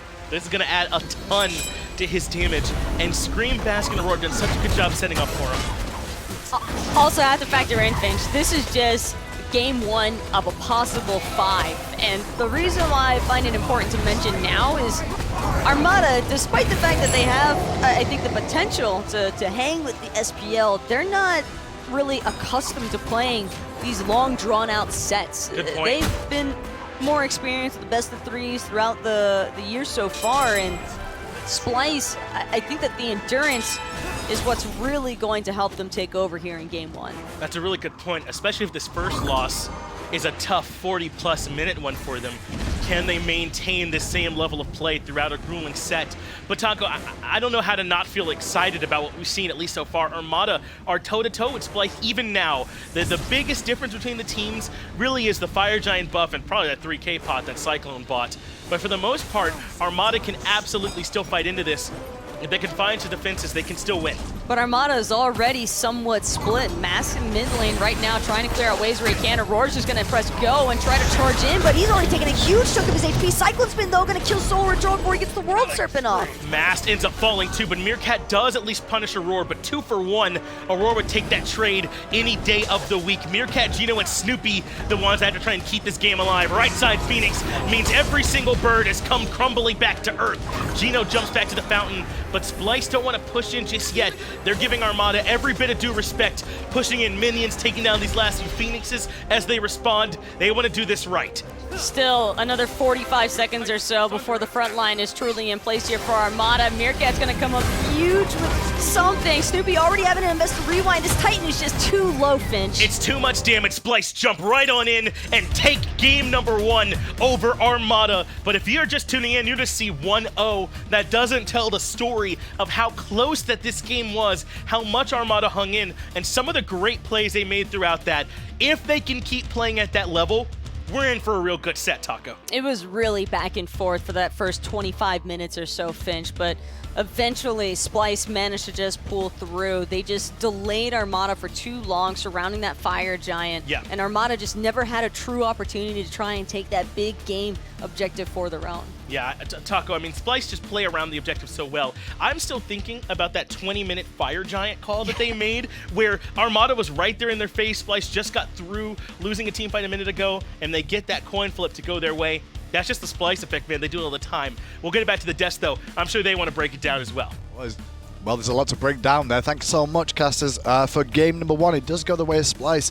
Ryan, are Armada going to feel confident after that performance? Because I think that was a really good performance from Armada. And sure, I'm going to start off with Armada lost, but it was a good performance. Yeah, I agree. I think that was a lot of good things that Armada did. I was saying before the game that I didn't think they could win a 40-minute kind of slugfest, but they proved to me that they can. They didn't, but they can. They're capable of it. The big thing for me, I think, for Armada giving me some confidence, that Meerkat, I think, looked phenomenal on this Medusa. I was about to say, I think he really made game-changing plays. A lot of the times, Meerkat does fly under the radar. There's a lot of fun made around him and with him, to be fair. He's well aware of it. But he put out 41k player damage there, and some of those petrifiers were absolutely clinical. Huge. But the one thing is that I really needed him to sell the Jotun's Wrath or something like that and buy a chin size. There was so much HP on the other side. They really, I think, could have used that in the later stages of the game. But this man on your screen right about now, CycloneSpin piloting the Chernobog, a character that we don't see as often as we once did. He's still really potent, Chernobog. It's clearly in the right hands. And I love this Chernobog pick against Jormungandr in particular. Chernobog works well with crit because he gets so much attack speed from his 2, can really try and box you out once he uses his ultimate because he has damage mitigation. And Jormungandr is unmissable with the 1-2 combo, basically, which is like a super slow combo most of the time. You basically guarantee it against his frontliner. You build crit. No spectral armor from Solar Troll is a real head scratcher for me. Higher than Nemean Lion is something that you usually see against crit characters, but you're not returning enough damage to Cyclone because he's insta-killing you so fast. Get a spectral armor and at least maybe live until you get into your ultimate. I think that was a big misplay there by Solo. I am a little bit concerned for Armada just because we do see their play. These are definitely players that I've seen before that their heads can drop a little bit if things don't go their way. Sure. But even though coming into this, they may have been a bit of hope in their hearts of that they have the possibility of doing this today. I just hope they realize just how well that first game went for them. No, a lot of things went very well, and I think Geno played a little bit worse than he has throughout the rest of the tournament. If he's able to step up and Meerkat's able to keep that same level of play, I think Armada's good to go. Snoopy looked much better on the Chronos than he did last time that he played it, so I think there were a lot of positives there for the Armada side. But not enough just yet. All these Splyce players had great performances overall, to be honest, and it puts them in a good driving seat in this best-of-5 scenario. With one game down, now the one thing that we didn't really get to see too much of is picks and ban metas, which is where we should really turn our attention to now. Yeah. Because in best-of-5s, you'll start to see characters get banned out in the first phase that we wouldn't necessarily have seen in a best-of-3. Yeah, I think that we might see something like a Chernobog ban instead of the Jing Wei, things like that, but overall, I think the big thing that I took away from that is that Solar Troll can't play Jormungandr with the standard style of build up against Splyce if they're going to go for this crit build. I think we saw it yesterday from Amaterasu in the same sort of situation. I think that this is the natural evolution. Jormungandr's dominated solo lane for so long. He kills your backline. He somehow lives because he gets that ultimate off, but he doesn't build that much protection. Why not just build crit and insta-kill him anytime he's around you? I think it's a great adaptation. I'm surprised how quick we're into picks and bans already. These teams are both clearly raring to go, and after a 40-plus minute game there, a little bit surprised by that, how fast they're like, okay, turn around, let's go again. Meerkat on your screen alongside NotGeno. Now, you mentioned NotGeno there.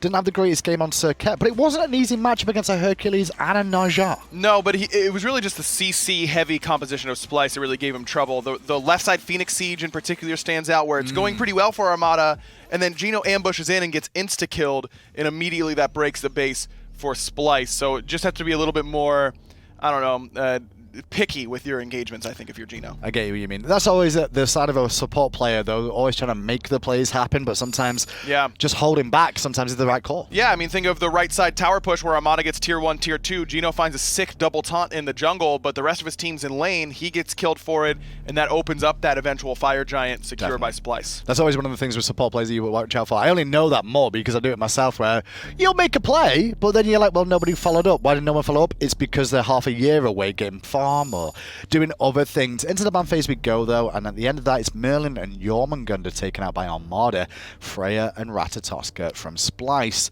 Erlang, Shen, Chronos, and Muzen are the three. I always like to leave the best pick till last, but they'd already locked it in. Yeah, I think AMC is the right idea, just based on what Armada showed that they were most scared of in the last game, where they ban away the AMC. They leave it open this time. Seems like the logical ban. Splyce banning Freya is a little bit interesting to me. I think they could have banned something like Erlang Shen and forced Armada to give them either Freya or AMC. Yeah. Right. I was going to bring up the AMC as well because we've seen a little bit towards the duo lane as well. But why have we not seen teams punish these duo lane picks if AMC does go there? Think back to the last game. CycloneSpin was level 17. Snoopy was level 17. Both mid laners were level 12. AMC is just one of those characters. Yeah, he just scales so well with levels because his abilities still do a lot of damage, but he's getting more movement speed, more attack speed by leveling the Hive, and he just ends up turning and burning you really effectively a lot of the time. I think that you have to punish the AMC when you're a level behind, not 3 to 4 levels behind. Yeah, thinking about it more, you're right. Because one thing that you generally have to beat an AMC is to all in him, and the only way AMC escapes is to all in back. Right. And if he's at levels ahead, then it can definitely present a bit of a picky, tricky situation. Splyce then having a bit of a tricky situation themselves and what they want to pick next. We mentioned Erlang Shen is available. Also, Chronos also on the table. Yeah, I don't know if Splyce is going to prioritize the Erlang right here, but as I say it, they decide to lock it in. I got the script, baby. Yeah, that's right. I should have defaulted to you. I mean, you said the hurry of it earlier, right? That's like, true. What did that tell you? You were close. Erlang Hercules, yeah, I was going to say, I don't think Splyce is going to leave Hercules open. I don't know that Armada really plays Hercules. I haven't seen Geno pilot it at all. How's Geno's Kukulkan, though? Because the one thing I've seen yesterday. I have seen a lot of whenever Aurora sees an Erlang Shen in the enemy team, it's almost an insta-lock Kukulkan in response from him. And I wonder if other teams are going to pick up on that if they've got it in their god pool. Yeah, it's not a bad plan. I think that Geno played it yesterday, was really focused on the backline dive with it, though, and I think that you kind of have to be a little bit more peel-oriented when it comes to the Kukulkan. Geno's interesting because he usually is all over the enemy backline, but then he also doesn't always build Blink on, like he didn't build Blink on Serqet that game. I don't think he usually does. Just kind of relies on his ability to kill the front line later on in the game. But I think this Naja is going to be for him. He did have a bit of a rough showing on it yesterday in Game 2 against Rival. Didn't really go high percentage on the ultimates, but I like where Armada's going. This is the exact comp that they beat Rival with basically in Game 2, is this Naja, Athena, heavy CC sort of composition. Yeah, the other god I've actually seen come out a little bit more with Naja is the Horus, because that combination of being able to jump to each other with the sash has been useful. But as you said, Athena did work out well for Armada once before, and now Splyce have some questions to answer themselves here. Still going to need a mid laner and someone for the dual lane carry position. I'm not going to call it Hunter anymore because it's not always the case. But just to make sure I'm wrong, they're going to lock in that Jing way. Yeah, they're just making sure that Splyce get the matchup they want. And again, without the Jormungandr there to eat the easy 1-2 combo, no Chernobog. I think that's a huge reason why we don't see it in this particular game. Also, you're going to need that extra bit of mobility and CC immunity when it comes to Naja Athena. Is it worth for Armada maybe looking to try and get some more pressure in the duo lane then for Snoopy here? Just the fact that he's against Jingwei, she's low pressure early game, she's just there to farm? Maybe, but we haven't really seen any teams do that effectively yet, which is, kill the Jingwei in lane. So I wonder where this AMC is going to go. I wonder if this is going to be for Snoopy. He played it the other day during the midseason invitational. Could be for Meerkat in the mid lane, but it feels like more of a Snoopy god to me. I was going to say, the Chronos is still available as well for Armada That's true. if they want to go that route too. But maybe Splyce recognize that themselves and are trying to set up some sort of trap. Armada going to ban away with Vamana, no real surprise there. Baskin has been piloting that so long. And also, I don't think you want to deal with 3 warriors running that game. No, Baskin, at his heart, is a true Vamana one-trick. I mean, he loves this character, will play it every game, and it's so good against AMC. I think it's a very smart ban by Armada. I'm really wondering where Ven is going to go from here. I think if I'm Armada, I'm banning Giannis from this position. That's the other god that Ven is kind of known for. You already banned the Merlin. You took away the AMC. Morgan is pretty decent as well, but you're not giving him great transformations at this point, and Splyce doesn't have that great of transformations. Erlang's good, but not phenomenal. I think I'm okay with giving him the Morgan in this position. I think I'm banning Giannis and just taking away that mobility that he could have. Okay, it's going to be the Morrigan band from Armada then, and it's back over to Splyce. Baskin on his screen there, having a good chat with his team about what the call is going to be here. Obviously, he could still pilot the Hercules or the Erlang Shen. We've not seen it too often in the solo lane just lately, but it's definitely available to them. It's going to be the Amaterasu, which is the second, if not the first most played god I've seen out of Baskin so far this year. Yeah, he loves this god too, and it's so good against the AMC as well. I was thinking the same way as Armada, take something away from Venenu, but I wonder if the Ama ban would have been better. Do it. Athena Loki. No way. Athena Loki. No way it happens. Come on. Maybe, I mean, look, Armada didn't go with their run it down strat. Maybe they try and make a return to form. Well, Loki doesn't run it down very well. But if it doesn't go well, they've still got another game in the bag, too. Yeah, they can that's still true. do 3 in a row, right? That is true. I don't know. That'd be a good storyline. I don't like the Loki pick here. I think it's a nice touch, a good hover. But Poseidon, I think, is a phenomenal pick in this spot. Athena Poseidon is always one of my favorite combos. Whirlpool is such a good control tool. Guarantee that they sit in it for a little bit with that Athena taunt. I think Raven would probably pair pretty well with all of this. I actually really like the idea that Armada has here. Yeah, it's looking kind of good there. Oh, quick change, though. Ra, someone that can definitely get good setup off a Naja and an Athena, just like a Poseidon. A little bit more mobile. Well, actually, no, I'd say the mobility is about the same, isn't it, with the effect of Poseidon and his trident? Yeah, I think Poseidon's actually a little bit better. I mean, Ra has more consistent movement speed with his passive stacks, but Poseidon gets movement speed from his passive as well. Yeah, I like the Poseidon way more. The Ra is a little bit tempting, but you can build anti-heal much better on Poseidon. You can lock down Hercules or Erlang Shen better on Poseidon. You're going to need anti-heal this game. By the way, with Splyce's draft of Erlang, Hercules, Jingwei, Ama, all 4 of those characters are going to have heals. Jingwei through the lifesteal, but overall, you're going to see health bars moving up pretty quick for Splyce. Not touching the Humbats just yet, as that's been locked in here too. More than likely for the jungle position and Master. Why is Humbats kind of fallen out of favor just lately in this tournament? Because we expected, I think we expect to see a lot more of it. Yeah, I agree, but I think it's still a normal amount of representation, I would say, for him. I do think that he's good against the Hercules, who's not going to want to build purification beads. You either force Aurora to not get blink early on, which he clearly really likes on this Hercules pick, or you force him to get beads, and then he doesn't get to get in on you, or you just get to Fear No Evil him all day long. Splyce here then looking to play through, well, the main carries of this, not the main carries, but I think more than anything, the 3 warriors they've drafted. Erlang, Shen, Scream, and Aror on this Hercules. It looks like they're just going to wait for the pressure to come from those 2 and then have the new War and Jingwei for later on in the game. Exactly. Just use those 2 warriors to be your red buff defenders, basically. And I want to see Armada be more aggressive around those red buffs. I don't think they got a single one from Splyce in the last game. A lot of that because that solo lane kill goes Splyce's way early on. But still, let Geno kind of get his farm, get ahead a little bit, and start sitting on those red buffs because Naja, Poseidon, and AMC, those are all really good, clear gods that can get to that red buff pretty easily. The thing is, though, if we're discussing the fact that that's where we think Splyce are going to play through, if Armada can maybe shut down this Hercules Erlang Shen in the early game, their composition is very, very strong in that middle area if they get to a good point. Agreed. I like Armada's composition a lot. It's not different, you know, it's exactly what they did yesterday basically up against Rival, but they played very well game 2. I think that overall they had a little bit more pushback game 2 and still showed up and found the win there. Well, there's Armada. They take on Splyce for game 2. Finch and Taco are standing by. Time for game number 2. Thank you, Hindu and Aggro. They're on the desk, and Armada have come into this game, Taco, with what I want to say is actually a pretty good draft and in a good position to be able to try and grab this game. And primarily for me, it's Snoopy on this Muzen Cobb. He's probably the highest value pick that made it through into this game, and he's going to have to make sure that he absolutely shows up on it. Clearly, Armada trust him. Not just a good draft, but a great draft, in fact, Finch. That is, if you're looking to just pull purification beads the entire match, which I'm sure they will not be an issue when you have a Humbats, Athena, and Neja to do all the dirty work for you. Meerkat and Snoopy are really going to need to be on point, though, with that follow-up that Armada is honestly in need of with the amount of crowd control that they've opted for. And this is, I love this comp from Armada, but this clearly shows they have confidence in their carries. They give the highest value pick to Snoopy, and they're saying, Snoopy, we know that you can win this. And then Meerkat had, let's be honest, a rough Poseidon game, man, here in this exact same tournament where he just was not connecting with those Krakens. And in a big matchup where they need that follow-up for this draft to actually work, they put him back on that pick. Not just because it's the right pick, but I think these guys trust Meerkat to be able to do what he's supposed to do more times than not. I think that game was an aberration. Look, Finch, we all like to make our fair share of jokes for the collegiate world champion, but Meerkat is definitely a sound mid laner. Yeah. He's got the mechanics. Under pressure, it's a completely different story. A lot of people at home might not even realize how difficult it can be in some of these situations. But Meerkat, no! The caster's cursed him, first blood!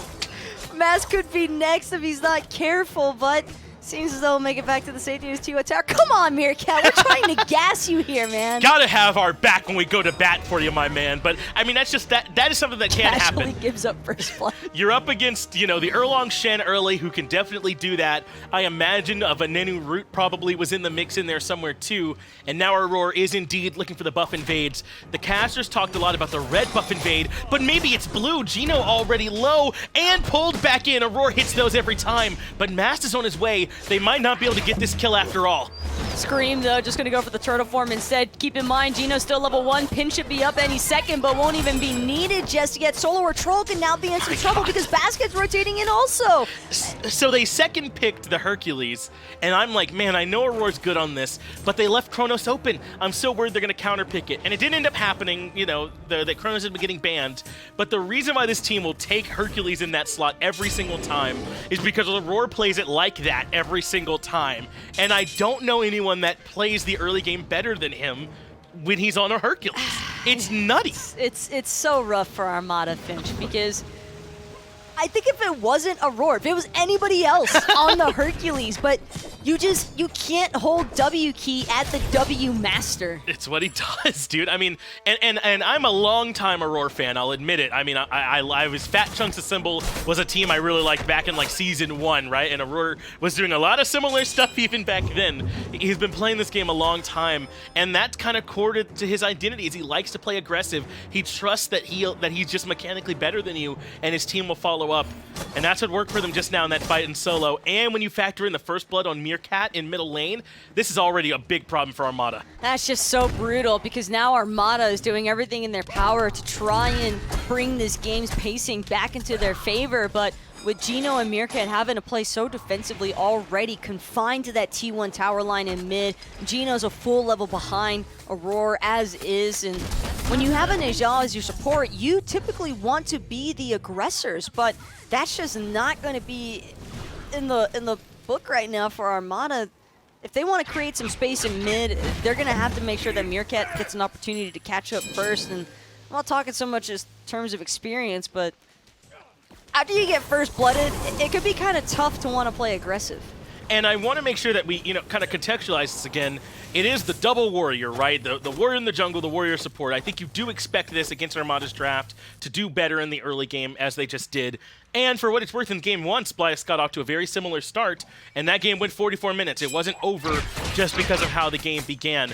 And Armada have an even more sort of mid-gamey draft this time that I think could be really strong, but it might be happening again. That's already the dash into the knockup. I don't see a way out here for Mast. They even let Venenu get the kill walking away. Cool guys don't look at explosions. They just don't.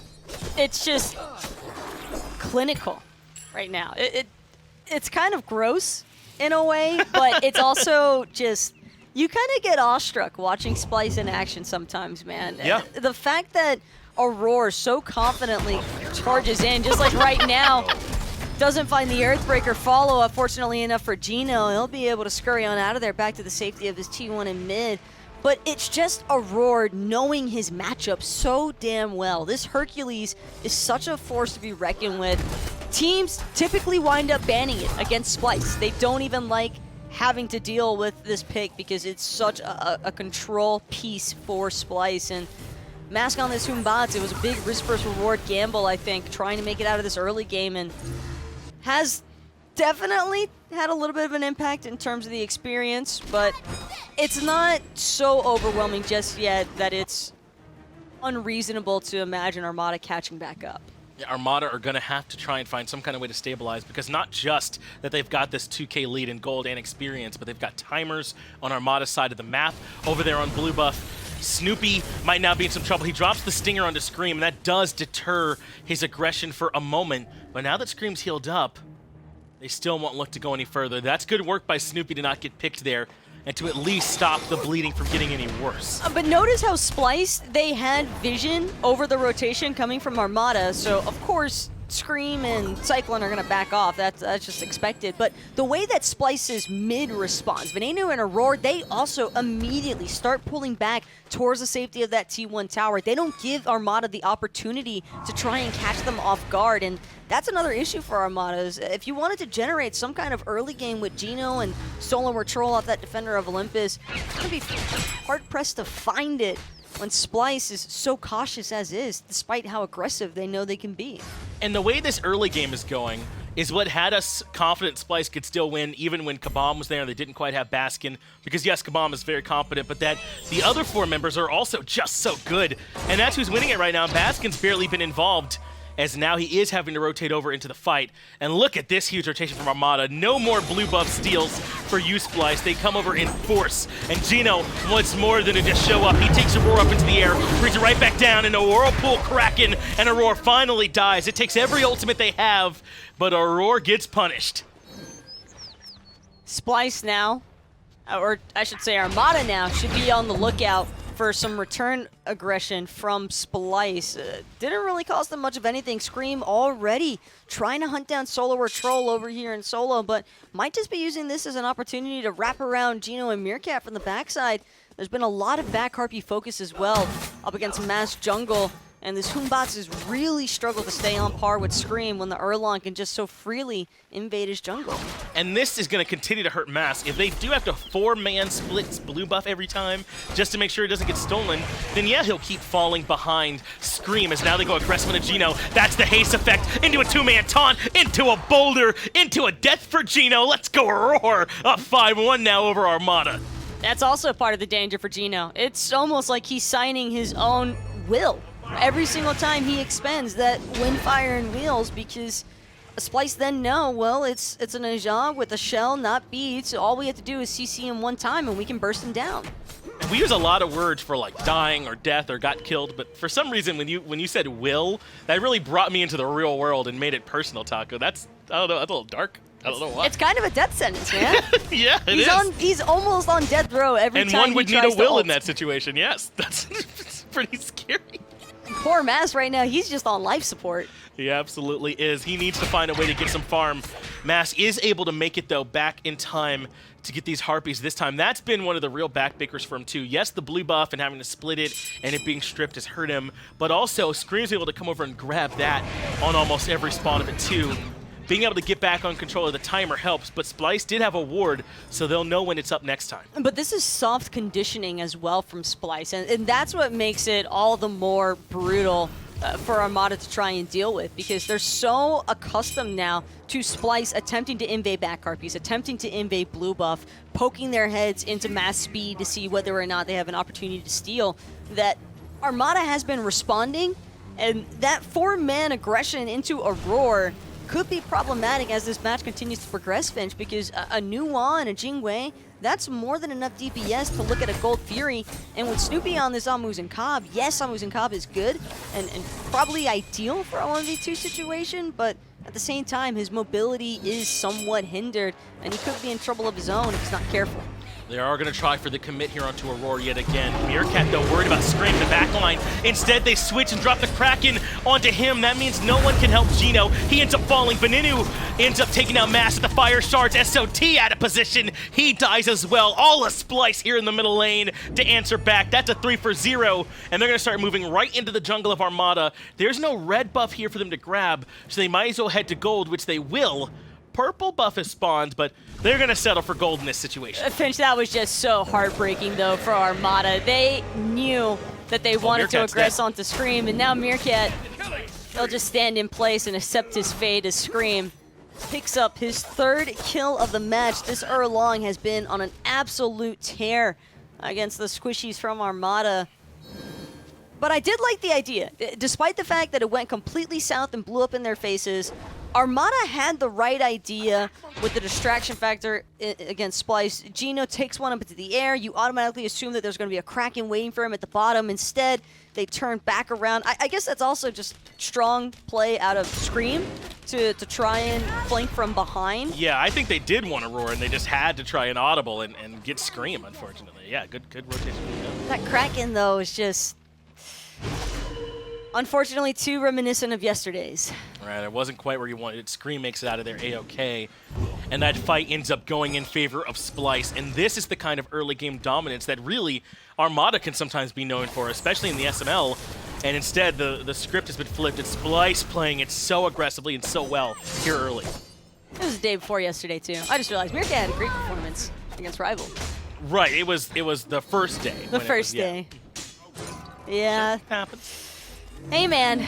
At least he had a one-day cooldown That's right. from the Poseidon factor. But Armada, I don't think that has really persuaded them to want to switch up their playstyle all that much. But Scream is certainly giving Solo Retrol a lot to think about. Won't even waste his time putting any further poke into that Athena. She's out of there with that Defender of Olympus. I just love the way that works. Do you think that that's factored into the Athena over here in the solo lane, and maybe there's not like a traditional warrior over there to rotate over to the blue and help out? I mean, Athena can still have some relevance in these early fights, but maybe not quite the same as like an Achilles or something like that over there in the solo lane. I'm not sure that it hurts Solo Retrol to be on Athena, but in a sense it kind of does, because if Solo Retrol were on a more aggressive warrior, he could probably be looking to pressure out Baskin more often. Amaterasu, she's not known for her early game prowess, so Sure. this probably would have been the most punishable period, but that Fear No Evil just a little bit too far up. Geno also off the mark with his Windfire Wheels. Scream is just so wiggly. Yeah, Scream read the Fear No Evil and was able to turn around before it came out. That's nuts. He was able to bait it out from Mast. Kraken does hit CycloneSpin, but it looks like he had the Aegis there to keep him alive. Doesn't take any damage. Now Geno is really low. Aror with the driving strike gets the kill and pulls Mast back in. 2 for Splyce now on the board. Not even a gold for you to go back and grab, and Meerkat should get the back off in time for safety. So Splyce don't have that much to take on the back of the fight, but you're still happy just winning them that cleanly. They're just taking the picks as they come, and Armada have essentially alley-ooped themselves twice now into the Splyce counter initiation. Mass had the right idea with that Fear No Evil, but it was just a little bit too far off, and Scream was only caught in it for about half a second or so, and that just made it a little bit more difficult for Geno to actually try and line up that Neja ult. Just unfortunate, really. And we've talked about how strong this fight is. Great stinger there from Stoopy. That stops the driving strike from happening and basically saves his life there, so just good awareness from him. They're actually playing aggressive. Look at these pings. They're trying to let them know that there's a ton of support from Armada on its way here to this fight, but they're just not going to be able to get there in time. Splyce make it out. Anytime an Muzen Cobb is running directly at you, when there's 2 of you, you can probably assume that there's company to follow. And sure enough, Armada not going to be able to try and punish Aror for stepping that deeply into the tower line. He's just incredibly tanky right now, and it's crazy to think that all he's got is like that Thebes and the Talaria boots, but that little bit of additional movement speed once out of combat has definitely served its own slew of problems. Meanwhile, Mask still trying to figure out how to recover his own jungle from Scream. It has been a brutal game so far for Armada. We're not even 15 minutes in yet, and they're down 6,000 gold already. The experience around the same mark, 6,700. That is difficult to fight into at any stage of the game, but especially this early. And look where it is, too, in the jungle, where there's that big disparity between these 2 supports. Neither one of them can have the impact they want to. They get blown up too quickly. And this is where Game 1 could start to become a little bit more problematic, because when you're this far behind so early on after having just endured a 40-minute and some change match, it's tough on the mental game for Armada. I am definitely impressed by the fact that they're still trying to hang in there with Splyce up in Game 2. They know that they still have another opportunity, worst case scenario, that this match slips from them, but it's certainly going to be an uphill battle that Splyce, not exactly the team to count on for making their own mistakes to catch Armada up. Baskin going to force Meerkat to use the beads underneath the tier 1 and turn around to a waiting Geno. Windfire Wheels, though, does make its way past him along that wall, and Geno is at least able to retreat, but now it's Primal Fury time for Splyce, and Snoopy's nearby. Maybe he can try and throw his hat in the ring, but that's an easily secured objective there for Splyce. They just force Meerkat out, force out a couple members of Armada, Geno as well, and then they go grab what they want. They're playing with their lead perfectly. Snoopy, though, could be in some trouble here. CycloneSpin just going to try and bully him out with these crits. However, it's Venenu who's actually going to get the last hit with that fire shards. Only so much that Snoopy can actually wind up avoiding. New ult is not one of them. CycloneSpin played well with the aggression. This could be a bit of trouble for Baskin. He used the Dazzling Offensive in the middle lane, but has the dash to escape. Dazzling Offensive came back up. He's out of there. Meanwhile, the rest of the team of Splyce are threatening the tier 2 tower in duo. Look how well they're stretching out the map and trusting Baskin to be able to handle pressure in solo by himself. Splyce smell blood, and they are just full-on attacking into Armada, trying to expose them at every single weak point that they can figure out.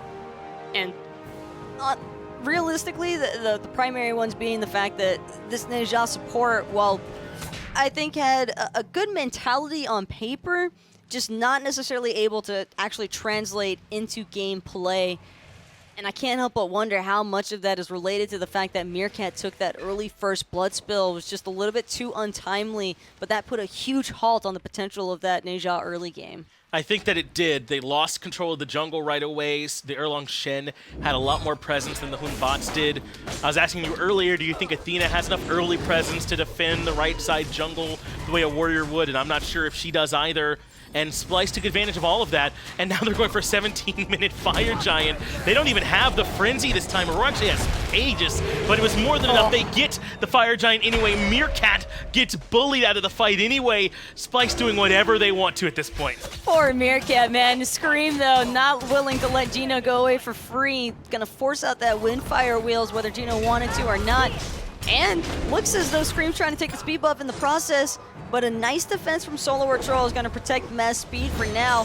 Baskin, on the other hand, could be in some trouble. Fear No Evil going to be invested, still trying to take up all this damage out of Snoopy, but Mass might just wind up dying to the fire shards. It was enough damage. Mask ends up falling. I think Snoopy and Mask were pushing duo lane to try and get some farm while Splyce were at FG, but Baskin gets this kill too! As a nutcase defends up against two. Back up from Venenu, helps him get the first, and then he gets the second. Now Mid-Phoenix under siege here as well. Splyce start barreling back towards Geno. He melts underneath the pressure. Solar Troll gets blocked. The dash is stopped, and Mid-Phoenix is down. And Taco, less than 20 minutes. That might just be game one. I don't know what Meerkat can do to defend up against Splyce this far ahead. He's almost This is got the team Kraken. that looks strong. But keep an eye out for the Kraken, though, Finch. If he gets it in time, maybe he gets a huge upset. Maybe there's a chance here for Meerkat to move in. Aurora does end up falling, but it's just too much damage onto the Titan. Splyce take game number 2, 18 minutes, 30 seconds, and now Armada starting to look a little bit more out of sorts here. Taco, what do they got to do differently in game number 3? They just got to get off to a cleaner start. That one pick onto Meerkat in the early game, I can't stress it enough. I don't think that, that's entirely on Meerkat the way the rest of the match developed, but it hurts when you give up first bloods to teams like Splyce because it is just so punishing. They completely choked Armada out of their own jungle as a result of getting that first blood, and they just maintained steady pressure over Mash jungle to prevent the Batz from ever getting an opportunity to come back online to try and actually challenge up against Splyce. Yeah, they played so cleanly around that jungle on the right-hand side.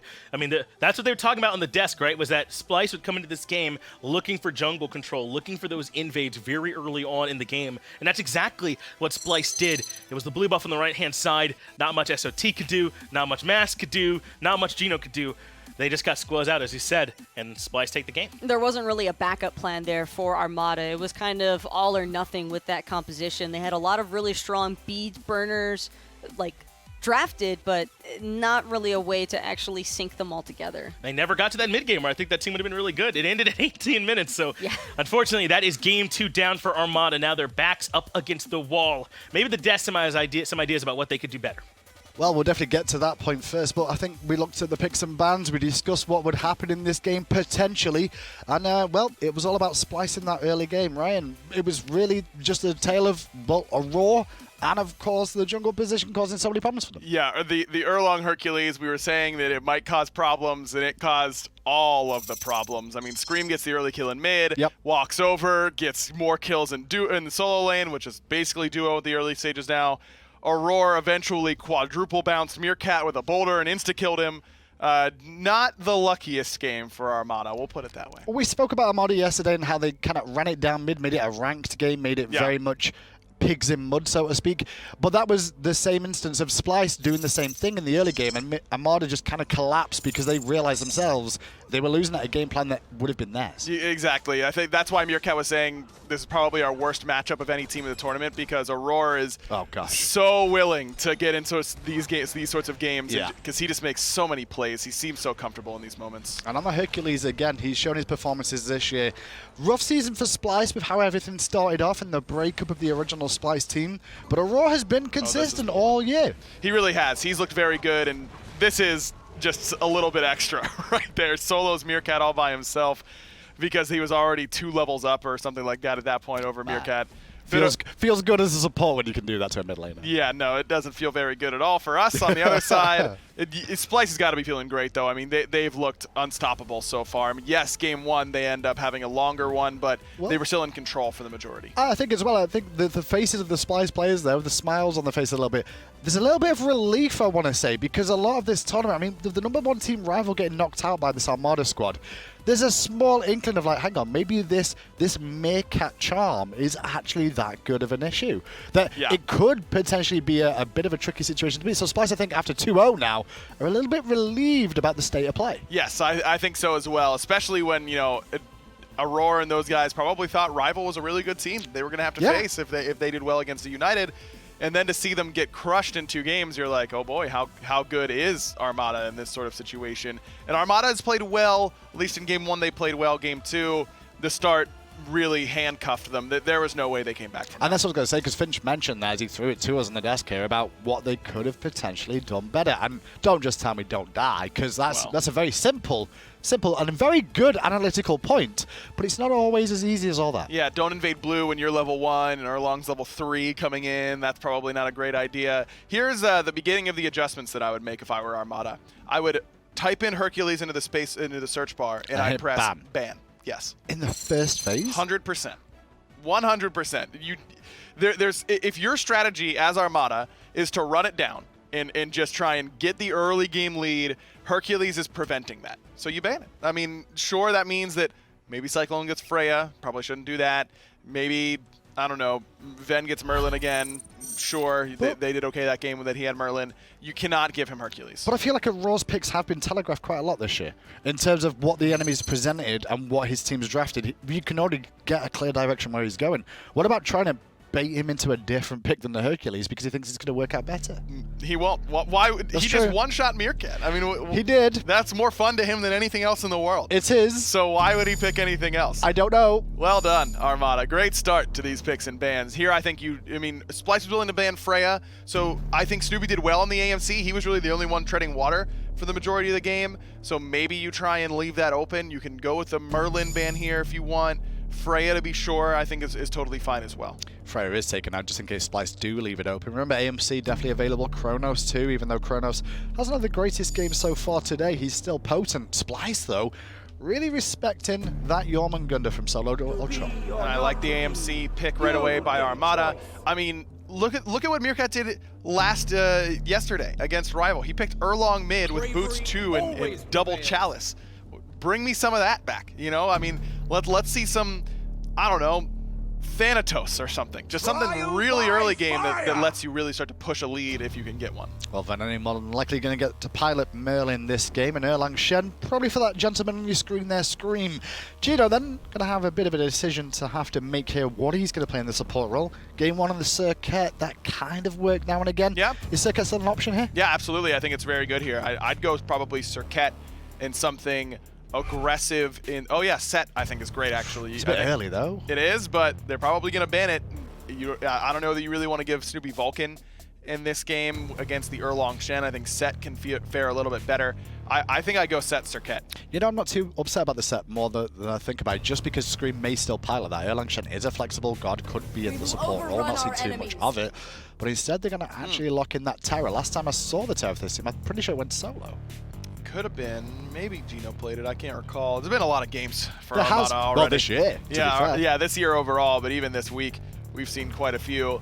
So now, I still think the Set's a good idea for Snoopy. You want to give him something that can just outright fight in the early game, and Set does that better than just about anybody. And the only concern with that is if the draft is Set there, I really feel like Aror just locks in Kukulkan, and then you shut down Set, you shut down AMC pretty effectively too. And even a Terra can have awkward issues against a Kumba because of the Yorks. I think it's already a possibility. Nice notes here for Armada. Whose notes are they? Of course it's that's him. Meerkat. Yeah, that's smart. That's just Meerkat's experience. Didn't do it that game, right did he? There. No, not very well at all. That's why he needs the note, Hindu man, to remind him. You know, you got to remind yourself. For you all at home though, if you're gonna have a note near your PC when you're playing games, put it just on the edge of your frame of your PC so you'll always see it in your peripheral vision. Having it just down the right side near your mouse, you're not gonna look down there. No, probably That's not. where your drink goes. Yeah. Come on. My desk has little cup holders. I put it in the cup holder. Really? Yeah. That's cute. Yeah, I like it a lot. Low-key hover from Splyce, just to show that they could pick it too if they want to. I'd be surprised if Splyce don't go Kumba here. I don't think Aurora is bottom 2 to God a whole lot this year. They've top 3 a lot of his gods. And you were mentioning he loves the Kukulkan. I think it's already really good against AMC, Terra, Athena. So I'd be kind of surprised it insulates you against the Set in case Snoopy does want to go there in the second phase and you decide not to ban it for some reason. I think Kumba would be a great pick here for Splyce. We'll see what Splyce decides to do. I highly, highly doubt this is going to be a low-key situation at all. Morrigan? Oh, Jingwei. Okay, I was kind of thinking about a Cyclone God here potentially as well, but like you said, we've not seen a low pick of Auror's God for a while, so that could tell me Erlang Shen might be that, you know? Could be. It's flexible. It's not a bad option, I don't think, for Splyce. And Armada has a million things they need to ban, right? They need to ban Amma, they need to ban Vamana, they need to ban Kumba. I mean, there's just too many things I think you got to try and take care of from this position to really worry about exactly where Aurora is going. Solo Ultron did pilot the Athena last game in the solo. And do you ban away the Vamana here for sure then? We discussed the Vamana just then? Yeah, I mean, I just don't see a way where Amaterasu? AMC ever lives against the Vamana. Maybe against Amma, you can burn her a little bit more easily, but you need so much anti-heal to bring down the Vamana effectively. I just think it's a little bit too strong. RTO take I do like that. Yeah, it's actually smart. Really useful. That cripple field just going to shut down what Terra and Athena look to bring to the table a little bit. Terra obviously with the dash is same can be said for Athena too. Armada realize that one for now, and also the blink stun is always an issue with that bear that can come into play. It also just fights well early on, which is exactly what Armada's trying to avoid, is having Aurora pick gods that kind of do what Hercules does, which is play very well in those early stages. It's actually a Morrigan ban by Splyce, and I like it because double Terra ult is really hard to handle. Armada decided to leave Baskin to whatever he wants to pick and just focus out Aurora, and I think that's pretty smart. I think that's why you saw so large on your screen there. Just look down for a second like, okay, I got a big game ahead of me because Baskin's got free reign almost on what he wants to choose here. Splyce them with the next pick before Armada have to lock in their final composition picks here. And Aurora on your screen having a good old chat about what it's going to be. Cabrakan! Well, no RTO, no Kukulkan, no Hercules. You know what else can pull out? The Cabra. Yeah, that's a bit of a tough one now because Meerkat's got to think about how he'll ever live. Why are they all smiling so much, these Armada boys? Like, oh god, Cabrakan, are you serious?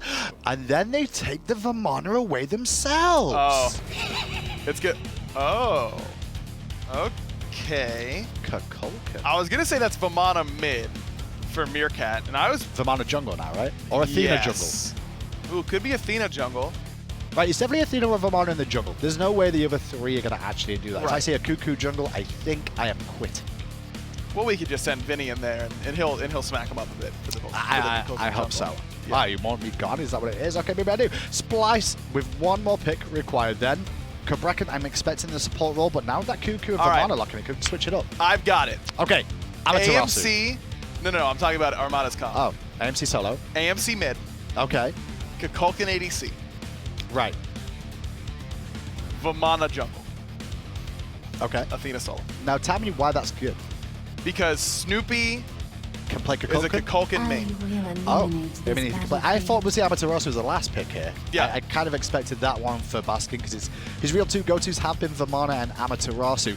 It's really subjective of what Armada do with their jungle pick here more than anything else because there's three gods they can definitely flex to the solo lane here, but jungle-wise, it's only Athena or Vamana for me. Yeah, I mean, yeah, I agree. I think it's only Athena or Vamana. Just with Mask playing so much Erlang and Guan Yu so far this week, I imagine that he wants to stick in the warrior category. I will say, I think it's going to be Athena in the jungle. Could be. I Sorry, think Vamana in the jungle, because Athena, I don't Yes. think Athena can deal with the Cabrakan and the Erlang Shen early game pressure. Agreed. With clearing the jungle as an Athena, right? Agreed. Yeah, I think that's the idea. Look, I mean, Armada tried playing a little bit more traditionally. They lost in 18 minutes. So this one's 12 minutes? No, I mean, they won with comps more similar to this against Rival. I think this is the right idea. Don't lean into Splyce's strength. Lean into your thing. You see more Kukulkan ADC in ranked than you do in competitive play. That's true. Do you really think it's Kukulkan duo lane? Yeah. No. Yeah. I really do. Against Jingwei? I mean, the pressure's good. Yeah, but then you ult and it knocks her up and she gets the dash. Oh. Big counter matchup. Well, let's find out how they make this work. Finch, Taco, take it away for game 3. More than happy to, Hindu and Aggro. Thanks on the desk yet again. It is indeed game number 3. And so far, Splyce have looked like the better team. Game 1 was close. Game 2 was anything but. Can Armada make it work with the Kukulkan ADC for Snoopy? Aggro called it. I hate that his head's going to swell a little bit more, but he definitely knew where this pick was going. Taco, what is it that Armada wants out of this Kukulkan in the long lane? The one thing that I can say about this, Finch, is that this is certainly a pick that Snoopy has put a lot of practice into. Okay, I know that might sound crazy, but for those of you who have been around the rank scene for a while, I'm sure we can all recall Snoopy spam playing Kukulkan for an entire week. Yeah, this is a Snoopy special then for those that have been in some of his higher ranked games up there. As Baskin appears to be harassing the jungle, Scream is swapped around. He is up in the jungle, about to be attacked by Geno, and meanwhile Baskin's doing the same thing on the opposite side. Looks like Geno was not able to stop it. Scream defends the buff. Meanwhile, Baskin's the only one down there on the buff on the opposite side. So these speed buff early invades, yet again, could show some early favor for Splyce as they take both. Even without the Hercules, Splyce still putting the hurt in early. Geno trying to do what he can to play defense on this red buff, but Venenu now going to help assist his jungler for the defense, and Geno might just pay the ultimate price here and end up being first blood yet again if he's not careful. But Mask trying to delay where he can, gets a nice umbrella ring out in time to save the life of Geno. And I think they did strip that away too. The only reason they didn't get that kill on the Geno was because the sprint was forced out from him early, and that allowed him to reposition and get just far enough away from Ven and Scream to still be able to stay alive. Hey, I agree, it is Finch and Taco here on the call. Doug doing the spectator work there for us as Snoopy might be in some trouble. Scream rotated over here early, and the Kukulkan gets off to a horrible start, caught out in the purple buff. That is absolutely not what they're looking for. Snoopy had the right idea. Kukulkan Yeah. is definitely great at dropping buffs by himself, but not necessarily when there's an Erlang pressuring him from behind. Unfortunately, Snoopy had already expended his cooldown, so he just had nothing left to actually try and get away from Scream. And Scream's had a great start to this game so far. He's been all over the map already. And a lot of the talk on this team is about Aror and Baskin, and I think that those two deserve a lot of that hype. I mean, even CycloneSpin gets his praises sung often, but I mean, you can't forget they've got yet another killer, yet another independent on his own win condition in Scream in the jungle for this team. And Splyce has gone through a lot of changes. I hardly even want to call them the world champs anymore because they're barely that same team that won. Oh. But Scream is looking good, and Meerkat, no, it could happen again. He makes it back to the tower just in time. Beads comes out as well, though I think at that point Scream had already given up, but no way for Meerkat to recognize that fast enough. But look at Aror coming in hot right behind Geno. Scream was waiting as well, looking for the blink in, found the pin, found the stun from Aror, and it is disaster one more time for Meerkat as Splyce managed to bring down this Muzen Cobb. And despite all the pressure that AMC is known for, hard for us to believe that Meerkat's going to have an easy time finding any of it in mid. Just not much that you can do up against something like that. Aurora and Scream teaming up yet again for early pressure. And that time it's Armada getting a little bit of taste of the early ranked as they blink back in on him and catch him out there in the middle lane. A nice start to the game for Splyce, up 2-0 already. And yet again, it's through their control of the jungle. And that's a good blink there, or flicker rather, from Venenu to avoid the wall. This is also tough for Mass because Mass took a little bit of a gamble going for the Vamana Warrior Jungle to try and counteract Scream's Warrior Jungle, but unfortunately, with Scream having gotten off to such a strong start and Roar also assisting him with that, it's just been tough, I think, for Mass to try and find the appropriate jungle farm. He just keeps getting squeezed out of one side of the map all 3 games in a row now, and Armada are just struggling to try and make up for it because you can only soak so many waves between 2 to 3 members before it eventually starts building into a little bit of an experience gap. The right side of the map, though, is looking better this time, Taco. The blue buff's not being constantly stolen. Those harpies are being controlled. And because of that, I think Solar Troll's having a slightly easier time up against this early level Amaterasu. You saw him bullying her around a little bit a moment ago, too. So maybe Solar Troll can have some more relevance on the Athena this time and not relegated to such a tough lot over there on the right-hand side. But as you mentioned, his follow-up is going to be masked on this Vamana instead of a more traditional jungler. And Meerkat, who you're hoping is going to have a bunch of follow-up damages behind, is he going to have the follow-up to his setup this time instead of the other way around? And I kind of get it with the Vamana, right? Because you have clear the path off the blink for the knock-up opportunity that can amount into bigger follow-up damage from the likes of Meerkat's AMC or Snoopy with the Kukulkan ultimate. It's just that early on, which is where Splyce has pretty much aimed at taking over, it seems a little bit too extreme to expect the Vamana to have the same sort of early game presence as an Erlang. The setup and the cleanup is just a little bit more effective from Scream right now. This does give them, though, I'd imagine, some pretty decent dive potential with this Vamana. Maybe that's the hope with this Merlin, that he can kind of get back there and stick to Venenu, especially if he goes to like a hasten or something like that. Maybe they can punish him. But that's my secondary issue with Armada's composition is if Solo or Troll, who I am expecting has to be intended solely for diving with Mask, if he's dropping his Defender of Olympus to play aggressively with Solo, then that leaves it Geno's responsibility to try and peel for an Muzen Cup and a Kukulkan. Neither of them really doing a favor either to Geno because they're both fairly immobile.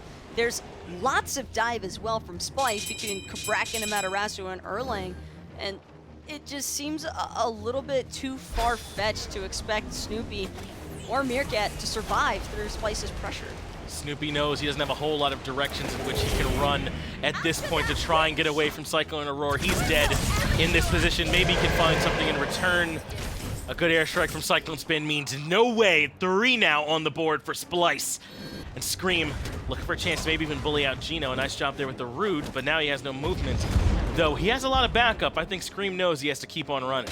Could be trouble for Splyce's blue buff, however. Mash trying to get chased right now as well. 9 turns blessing from Scream going to be popped a little bit early on, but it's still not enough to live through the pressure. Solo or Troll going to put Armada on the board here in game number 3. And a great selection with the skin, by the way. I haven't had a chance to say how much I like this one here from Mask. The one that we worked with, inspired by Kelvin Benjamin here for Vamana. Love it being picked up here for him, and he's already maybe not off to a good start, but making, some nice plays, catching out Scream there in the jungle.